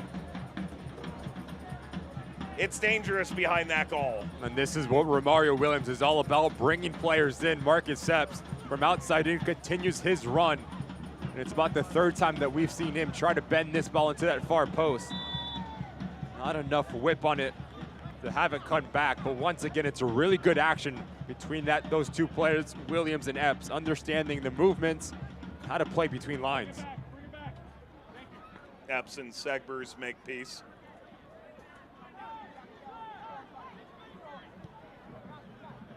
Epps has been energetic, I'll give him that for sure.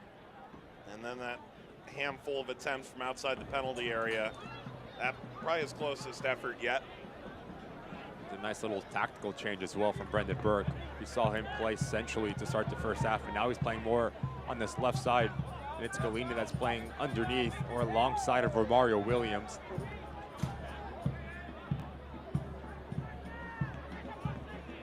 Loy wiggled around, Grinwis out to the halfway line. Samadia. It's been better from the visitors, getting on the ball a little bit more. Really showing a little bit more personality and courage to play. Myers was running up on Hibero, and he took his sweet time. Chapman played it through. Flag is up on Williams. I'm not sure we're going to have a great view of when that ball was released to see just how close Romario Williams was.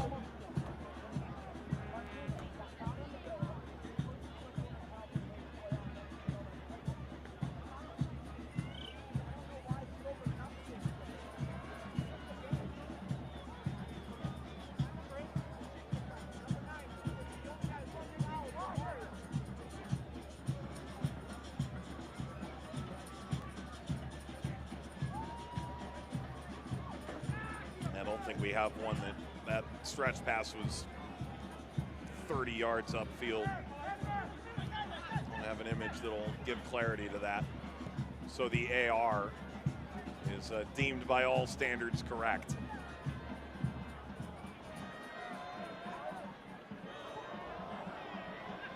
The move from Ikaza. Marcanic looking to open this up, pulling the strings. Torres. By the way, Marcanic has scored again, but Myers, of course, then has not. First pair of teammates to score in 4 successive games in unison. So Myers trying to make that 5. That is a league record already. Seen a couple of guys do it 3 games in a row, but we're in uncharted territory now.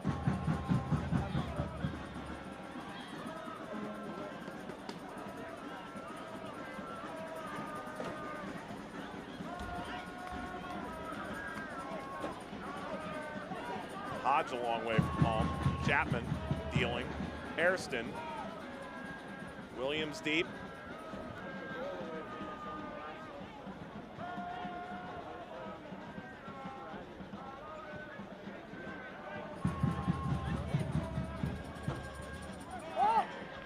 Samadia.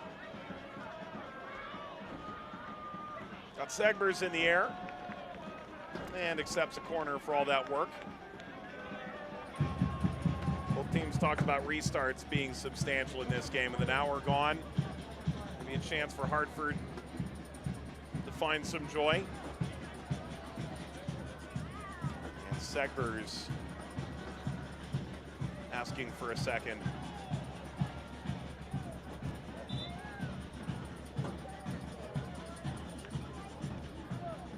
And a gentleman replaced his divot. Regrettably, that's not the only gentlemanly thing he has to do.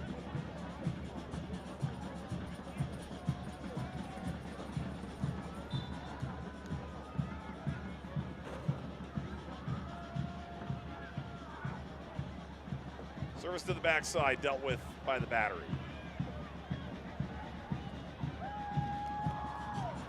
Beckford, flick on header. Chapman came back on side.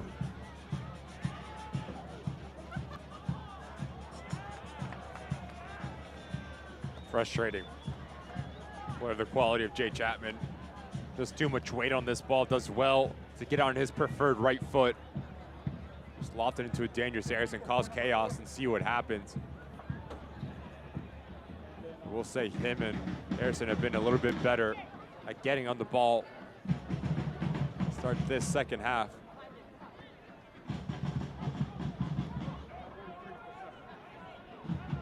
Allen.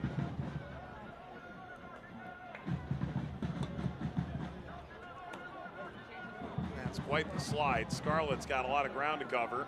Dos Santos, Torres.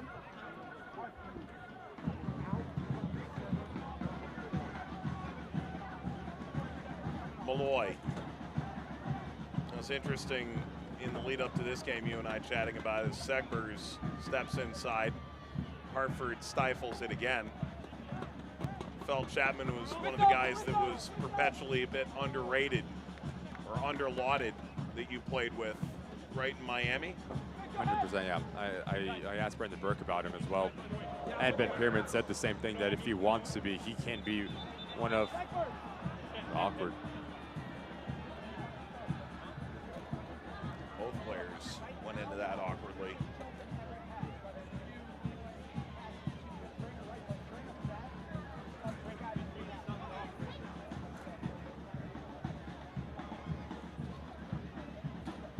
As this ball gets pumped in, Scarlett and Torres. Torres falls awkwardly, his foot gets caught, and he pops up right after it. It's Scarlett that's the worst of it. I've been very pleased with Scarlett, his work rate. Obviously, Joey Farrell was something that Brendan Burke mentioned to us. Get his minutes underneath him. You just see his work rate, the ability to read the game, put those timely challenges in. He's going to be a really important piece for Hartford Athletic for the remainder of this season. So we figured Scarlett wouldn't go the distance, and that will be the end of his night. Marcus Epps off as well. Shaw comes in.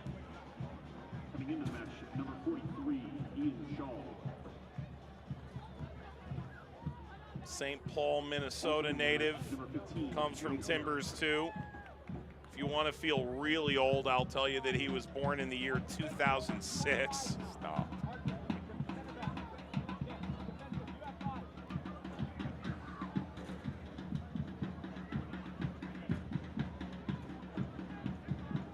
I remember when we used to remark, wow, didn't even go through Y2K, and now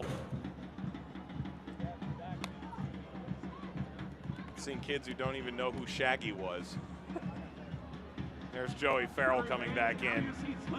Took a knock last week. Cleared to return though. So we'll see if a little bit of impact comes. One a center back. You can see Shaw trying to make life miserable for Segbers right off the bat. First two subs of the game.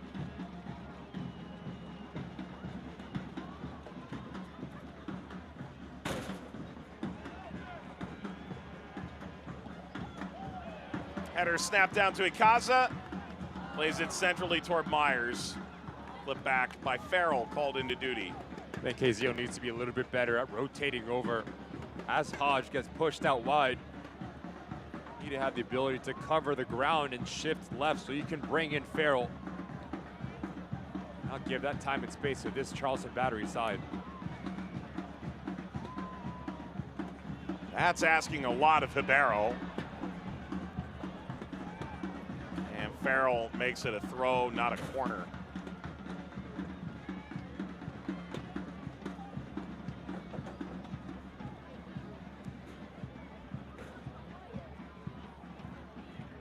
Comes centrally to Shaw, but a free kick conceded by Chapman.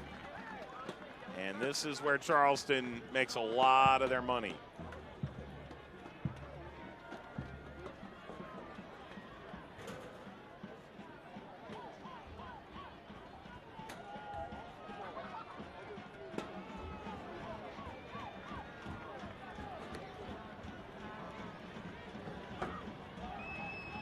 Bit late from Chapman, just too easy. Kaza just pulls him, just spins him like a top as he grabs him down. Little mistakes like that be the difference when this man is standing over the ball. Malloy's called off Torres. This is his moment. Malloy for the backside. Header speared centrally. That was a defensive header into a dangerous spot. Mission accomplished. That's short-lived, however. Archer getting jiggy with it into the corner. And he'll slide back to center back now. Everyone's got big dreams. Ball in behind. Hey, to be fair, he did well. Until he didn't. Great ball. Slip ball ahead. Shaw was making the central run. And a corner one by Hartford. And that's going to be the balance now for Charleston. Yes, you want to get that second goal, but you cannot leave yourself vulnerable going back the other way.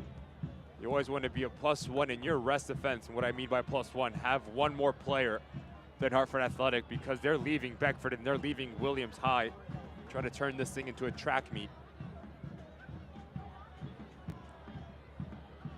Well, what was a dangerous set piece the other way is turned to a corner for Hartford. Hairston comes up top. Samadia was never quite able to wrangle it. Charleston looking for transition. That leaping challenge in by Shaw, the Notre Dame commit. Wins it for Athletic. You get that wrong and we're having a very different chat.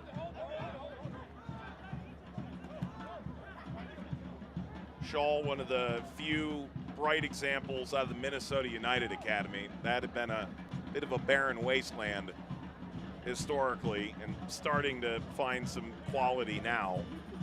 Went from there to Portland, ultimately now to Hartford. And all the while, Brendan Burke might be forced in making another change here.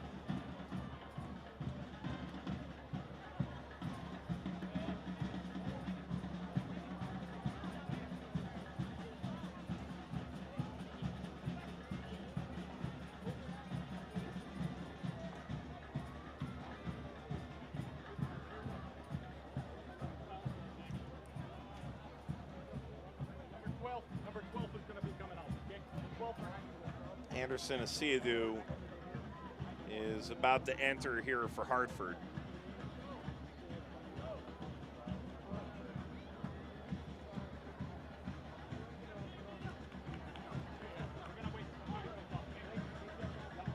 See the testing ongoing on the field. Last 5 years in Birmingham for Asiadu. Will replace Marlon Hairston.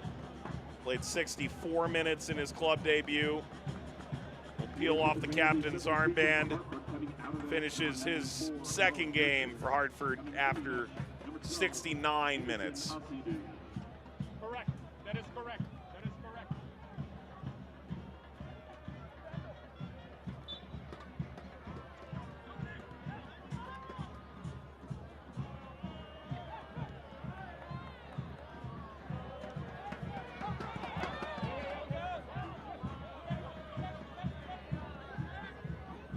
Time for Asiadu off the bench this year.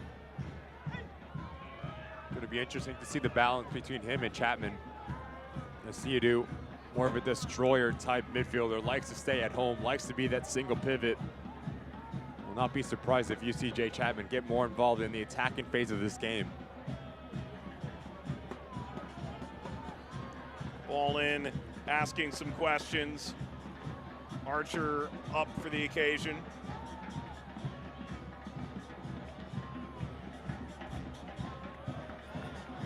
Look at the space. Acres for Mechanics to operate in.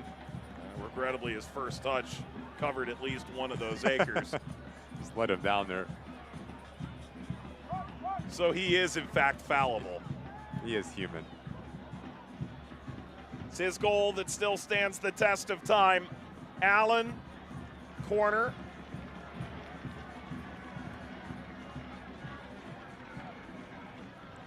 Seated by Joey Farrell, inimitable, and Farrell, who's known for stitches and black eyes and cuts, and you will usually see him leave at least some piece of flesh on the field.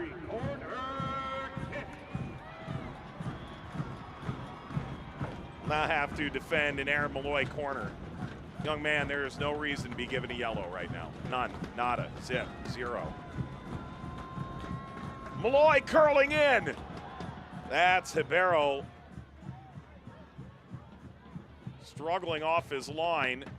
Charleston was acting as if that would be a corner. It is.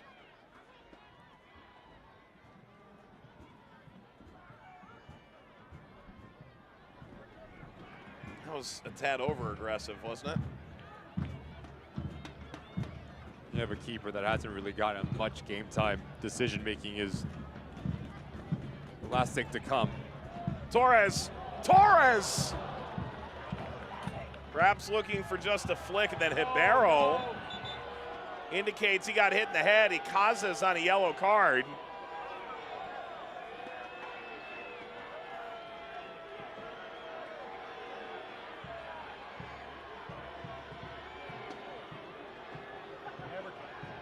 Let's see just how much is in this. Perhaps Ribeiro is unaware that VAR is non-existent here as he continues to argue the point.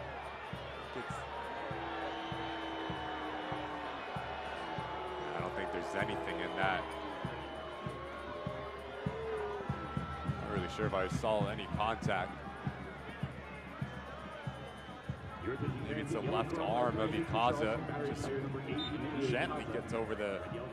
Raised him? Yeah, but other than that... That's making a meal out of it for sure.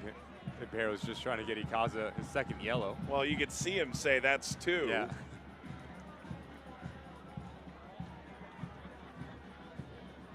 And the Academy Award goes to? Yeah, watch the left arm. Nothing in that whatsoever. He goes down. Icaza's on a yellow, but he didn't get one there.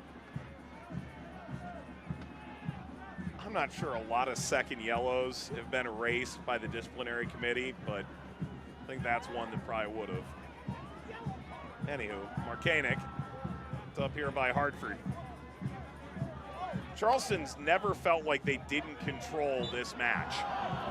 And yet Hartford, with 15 minutes to go, have every chance to go steal a point or more, which is an immense credit to them.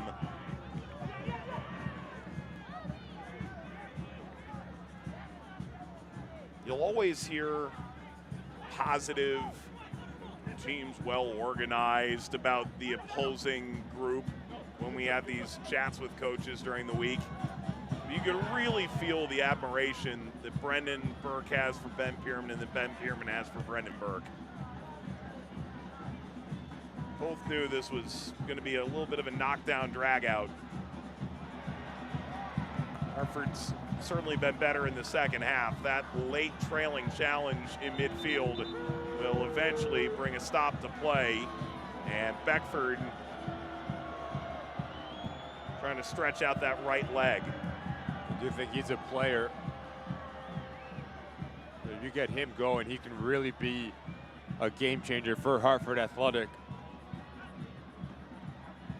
One goal already on the season that can produce for other players, bring them into this game, but also just his movement and his positioning can cause a lot of problems.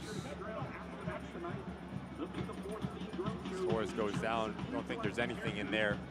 He gets the contact on the ball initially, and then it's Beckford that comes over the top of him.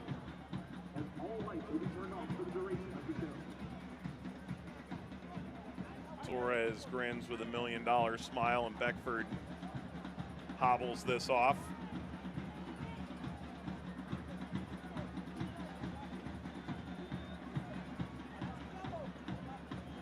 If you missed it, an incredible goal in the 12th minute. Charleston through Marcanic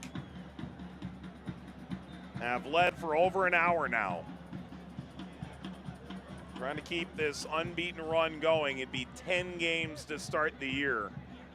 Team last year that was the longest shot to win the title, reached the final. Eastern Conference winners have picked up right where they left off. seeking ball through midfield. Got away from Chapman. AD coming out. AD coming out.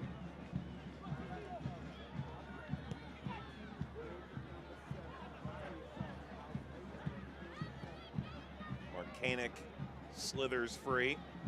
Smith allows that through. Dos Santos.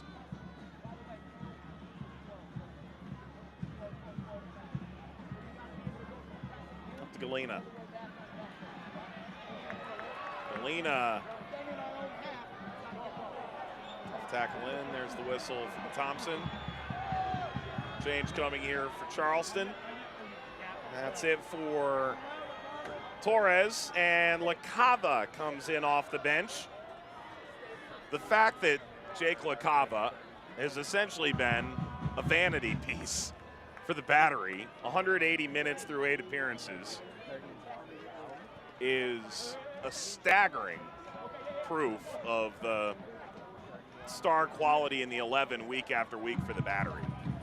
And then Jang comes in for Hartford. Then Buckmaster will enter as well. Romario Williams comes off. Had quite the chance in the 43rd, could have leveled it. Tried to deflect it, ultimately came off the post from about 5 yards out. And Torres leaves having really impacted this game as well. Number 33, Mamadou Dieng, and number 19, and that's it now for Hartford. All 5 subs are in. Shaw, Lasiadu, Farrell, Buckmaster, and Zhang.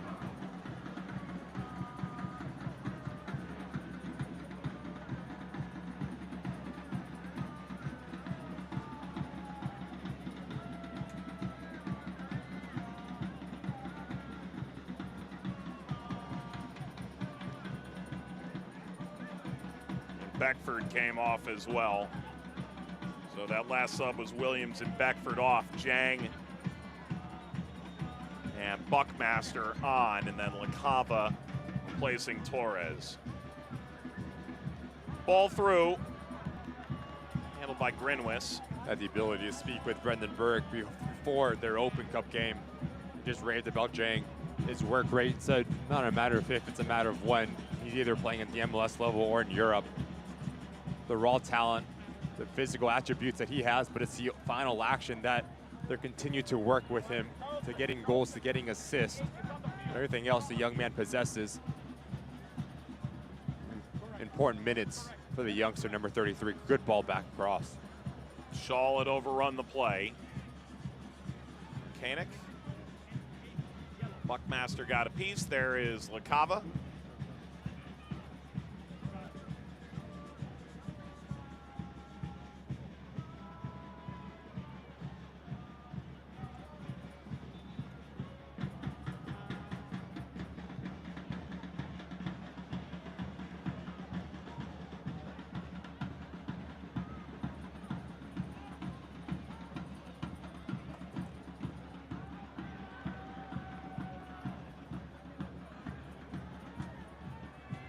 Barrow, as if he hadn't learned a lesson previously.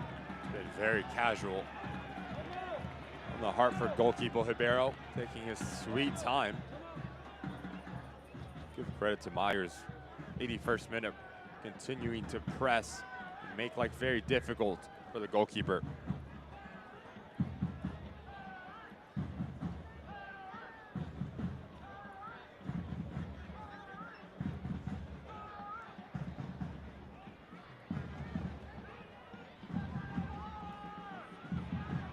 Rolled over here, Dos Santos chips it ahead, snap toward frame, held by Ribeiro.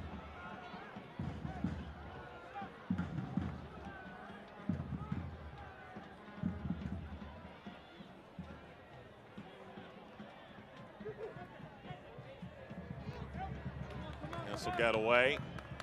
Charleston will take their time. I mentioned Jake LaCava coming into this game. Talk about just an epic player for Tampa Bay over the years. I was chatting with him earlier this year about the tattoos these guys got. Great sleeve, you can see down the right side. He's picked up the nickname Chaos. And I was with Devin Kerr. We were asking ahead of the game they had against Louisville on national TV a couple weeks ago, what's your favorite tattoo? And he said, well, aesthetically, it might be having Chaos tattooed on my throat.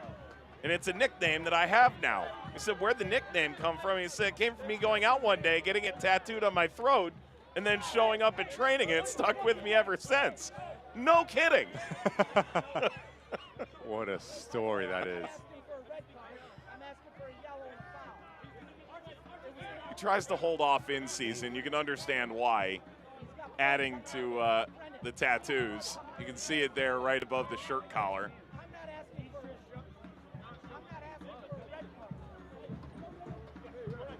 Although his favorite, he says his mom's name is tattooed behind his ear. Perhaps it's not the most aesthetic, but it's certainly the one that means the most to him, which you can understand as well.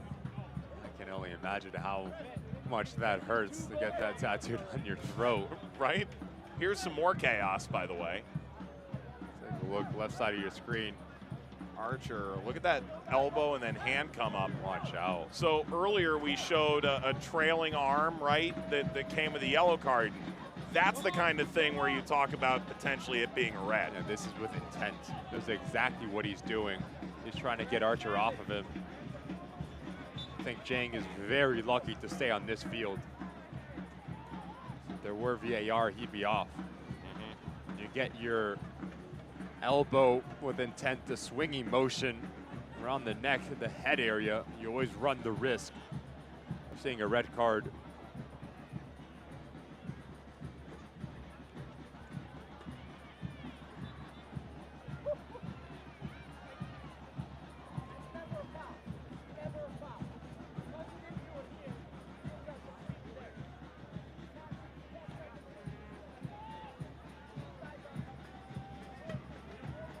Year-old Senegalese player.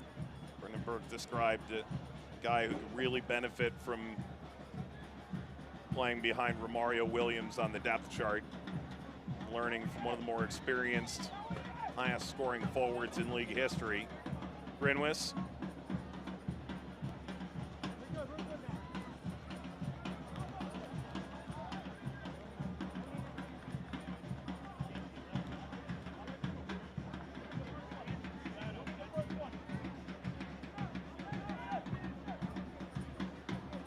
Trying to get this team going.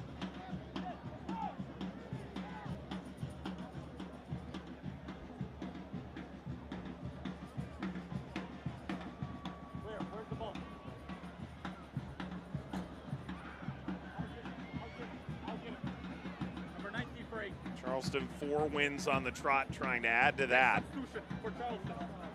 Number 8 coming out. Hottest team in the league. Malloy slipped down there. Hodge back upfield. Shaw back to his feet. Segbers couldn't totally disconnect it. Slide in on Shaw, away by Archer.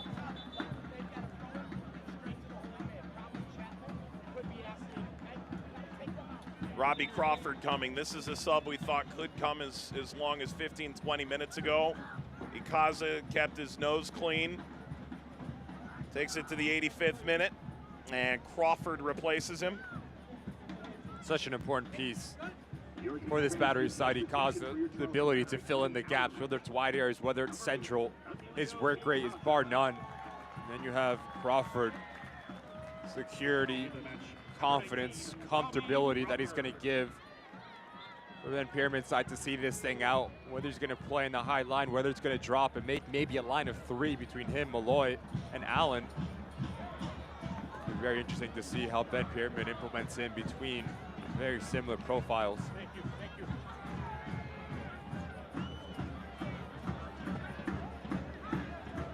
So right now we're between 7 and 8, correct? 7 and 8. This is enticing. It would have been. Jang ran amok with the offside line.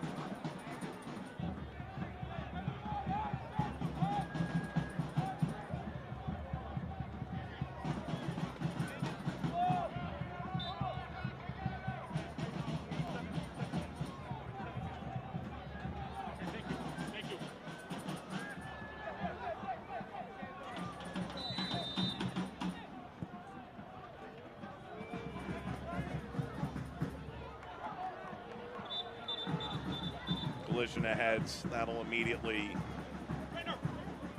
the trainers called out. Hodge colliding. Sports medicine team is the official medical provider for the Charleston Battery. You can trust their team to help get you back in the game, just like the Battery did. It's not going to feel good for either player.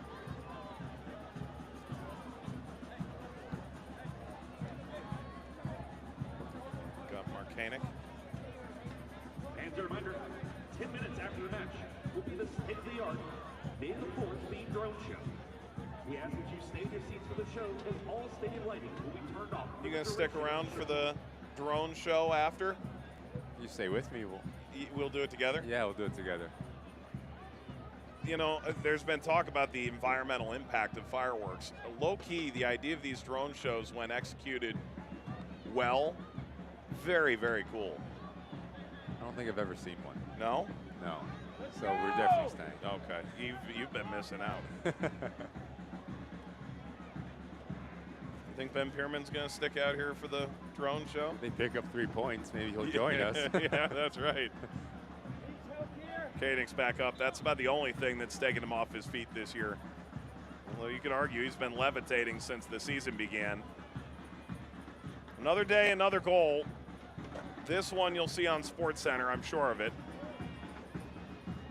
Myers playing centrally, never reached La Cava.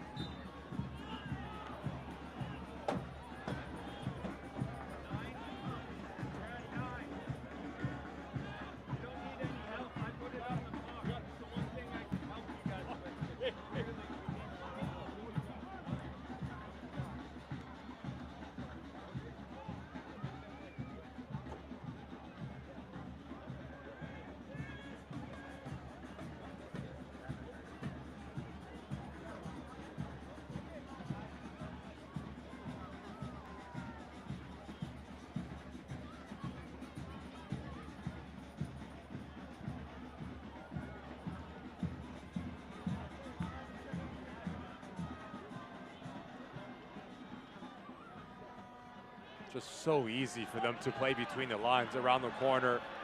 Now it's a 3v3 going back the other way. Marcanic, good save and a slip from La Cava. That certainly saves Hartford into the 90th minute after Ribeiro's initial stop. If there's a point to be had here for Hartford, that is the only reason why. Segbers. Zhang will press. Grinwis right up the gut to Malloy. Will reestablish control and tempo in this moment.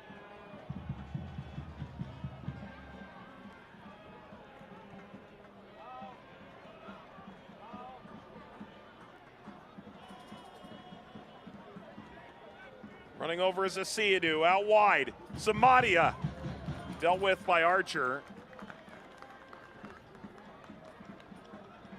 Opportunity coming here. Take a look back at Marcanic's most recent chance. But just look at the balance. Your both center midfielders are towards the sideline. That leaves a massive gaping hole right in the center of the park. Changing the point of attack. Marcanic tries to get on his left foot. Great idea to push it up and around his individual defender. Try to catch a barrel blindside. In the end, it's a really good save from the goalkeeper. Ball lofted across, dealt with by the Battery. Galena seeking the return, spins, Galena! Grinwis to the rescue. 9 added minutes, and in the first, a vital stop. Just watch the movement of Galena as he continues his run. No one tracks him in a yellow jersey as he gets his hips right, tries to close him at the last second and find that near post. Corner down, and Grinwis smothers. It was redirected by Zhang. And probably the two best chances of the entire half in the first minute of stoppage time. Stoppage time is presented by MUSC Health. 8 more minutes.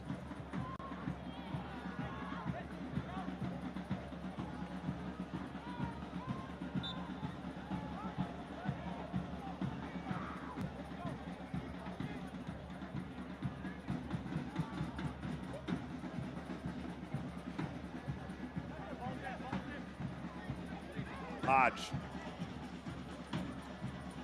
Samadia. Asiadu. That's a long way from home for Hodge. Tossed inside toward Allen.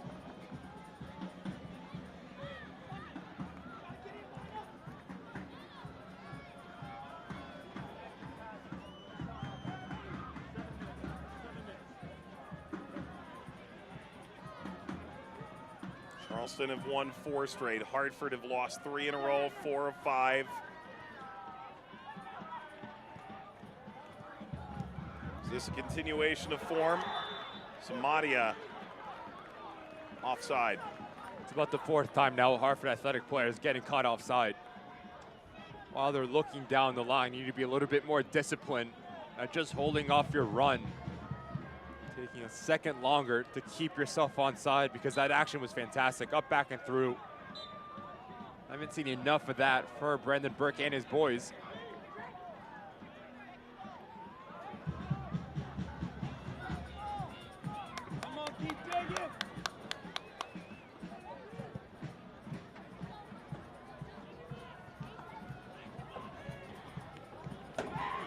Snapped upfield, Segbers centrally, Allen put in a man-of-the-match style performance thus far. Marcanic is offside this time. Right there, right there. I know we're talking about that right away.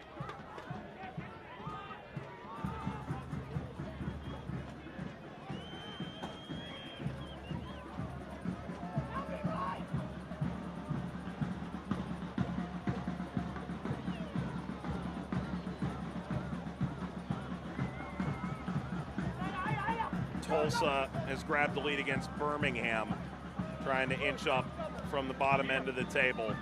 That's at halftime. Phil Goodrum. Pittsburgh is inching up the table. 1-0 lead late against Miami. Charleston trying to maintain their spot atop. Hartford trying to move from right near the playoff line. Could be caught this week. But it's Marcanic who once again has proven to be the difference maker.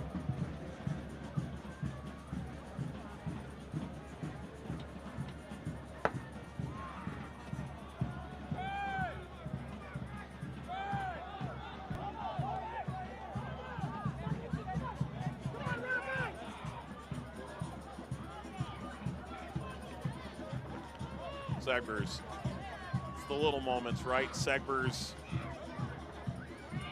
clapping hands with Malloy for just that slight intervention. Stymies play again. We're halfway through stoppage time, and Hartford, the last 3 minutes, utterly repelled. Flicked on by Shaw. Galena lost his footing.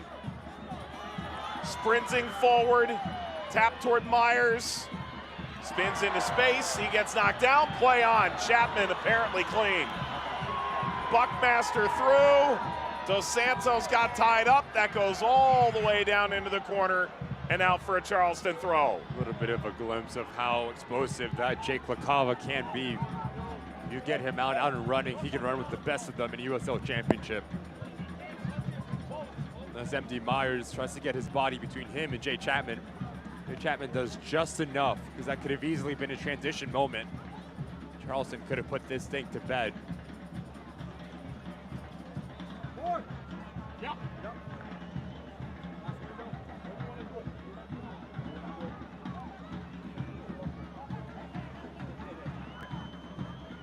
Still another 3 minutes. The points still are not sewn up at Patriots Point.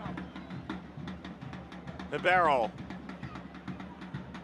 Smashed ahead, never got through. Pressure from Galena, brought down by Hodge. Into Asiadu. Through Jang. He's coming back. Look at how high Farrell's gotten. Now he's racing back into position.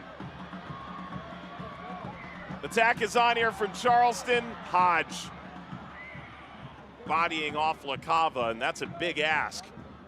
A really good individual defending there from Hodge, not diving in, moving his feet, and playing the body of LaCava. it's been the shape that's been very confusing of Hartford Athletic players. Great ball. Through, Myers right at Hibero. It scored in 4 games running, and now he's grabbing at his left calf. Plays on for Hartford, Shaw with 2 minutes remaining. Lobs in over the top, ball brought down. Grimwis backing in, Galena crossing, nobody there.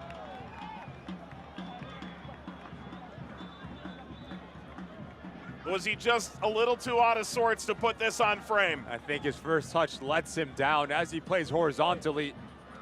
Really difficult technique to get your hips around it, put it back across the goal and get it on target.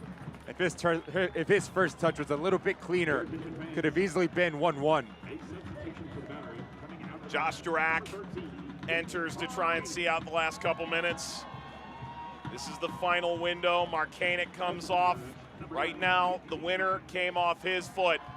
Myers comes off, and for the first time in about a month, Myers has not scored, but if they take all 3 points, it's likely to him immaterial. Diego Gutierrez on as well. It's possible we could hit triple digits.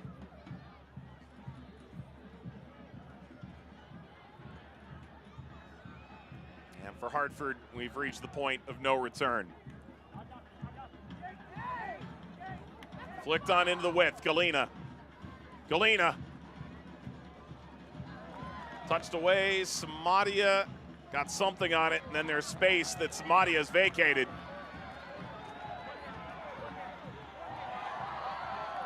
The Gutierrez end this now. Asiadu. Thompson is gonna stop play.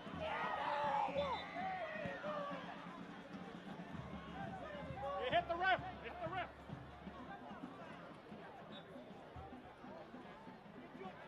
Oh, this is likely it here. It's been competitive. Hartford grew into this game, but they do so enough to steal a point. Down the line, Samadia.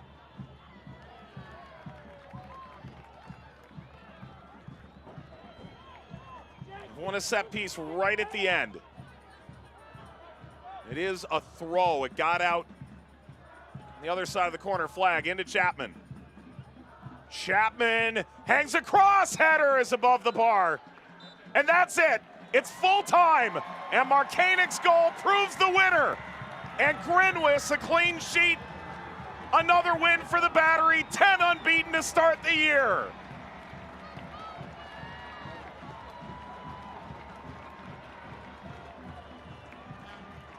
What a performance by Charleston, especially in that first half. Our man of the match is presented by Heineken. Adam Grinwis adds another clean sheet. Answered every single question asked of him. Didn't have a lot to do, but when he did was fantastic between the sticks. Security he has between him and his back line, the confidence and the trust from Ben Pierman. Look at this Charleston Battery side. Probably wasn't their best performance through the run of play, but yet they still found a way to pick up all 3 points and stay undefeated. Stunning. Nick Marcanic. It's a goal you'll want to stick around for. The Battery, a 1-0 winner over Hartford. 5 wins in a row. We'll wrap it up after this. This is your vacation, your beach, your fields of green, skies of blue, mountains of majesty. You're an athlete. You're obsessed. You're in love. You're in pain. Spirit drained, in agony, fighting gravity. Because you made a commitment to yourself and others to work on your game, build your frame in blazing heat, exhausted and beat. Because when you refuse to yield, your spirit is revealed. You are an athlete. MUSC Health Sports Medicine.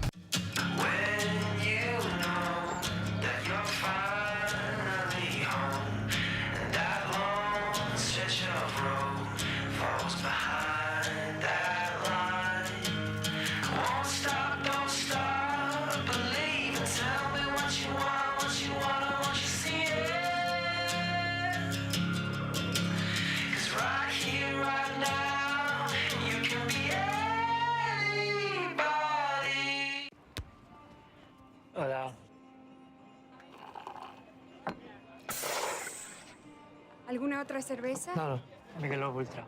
Ok, ahora vuelvo. I can't wait a moment more.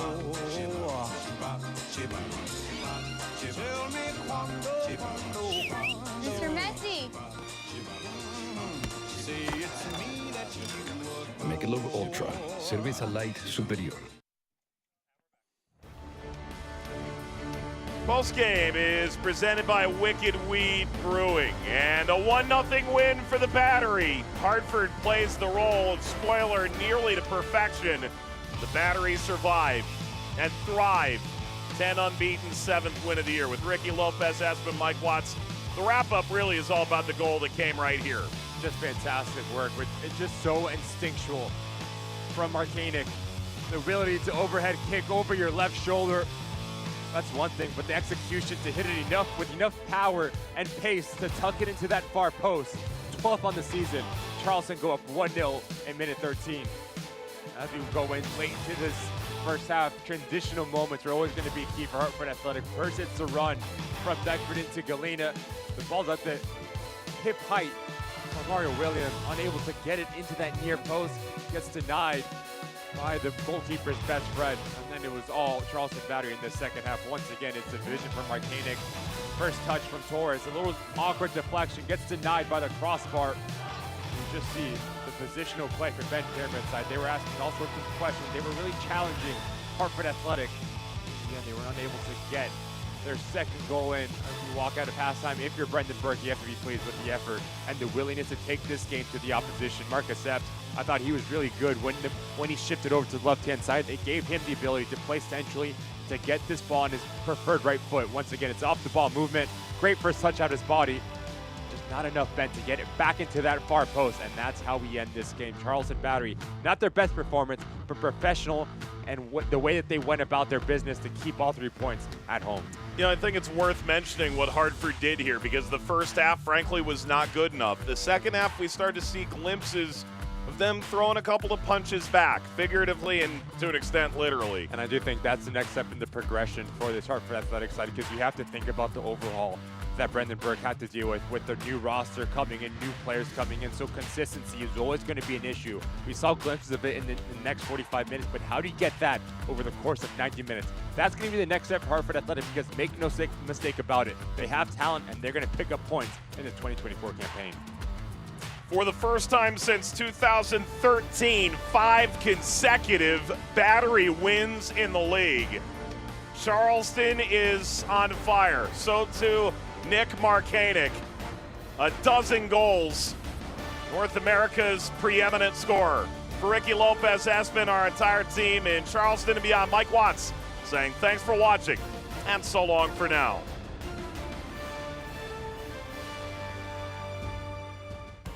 This copyrighted telecast of the United Soccer League Championship cannot be retransmitted, rebroadcast, or reproduced without the expressed written consent of the United Soccer League Championship.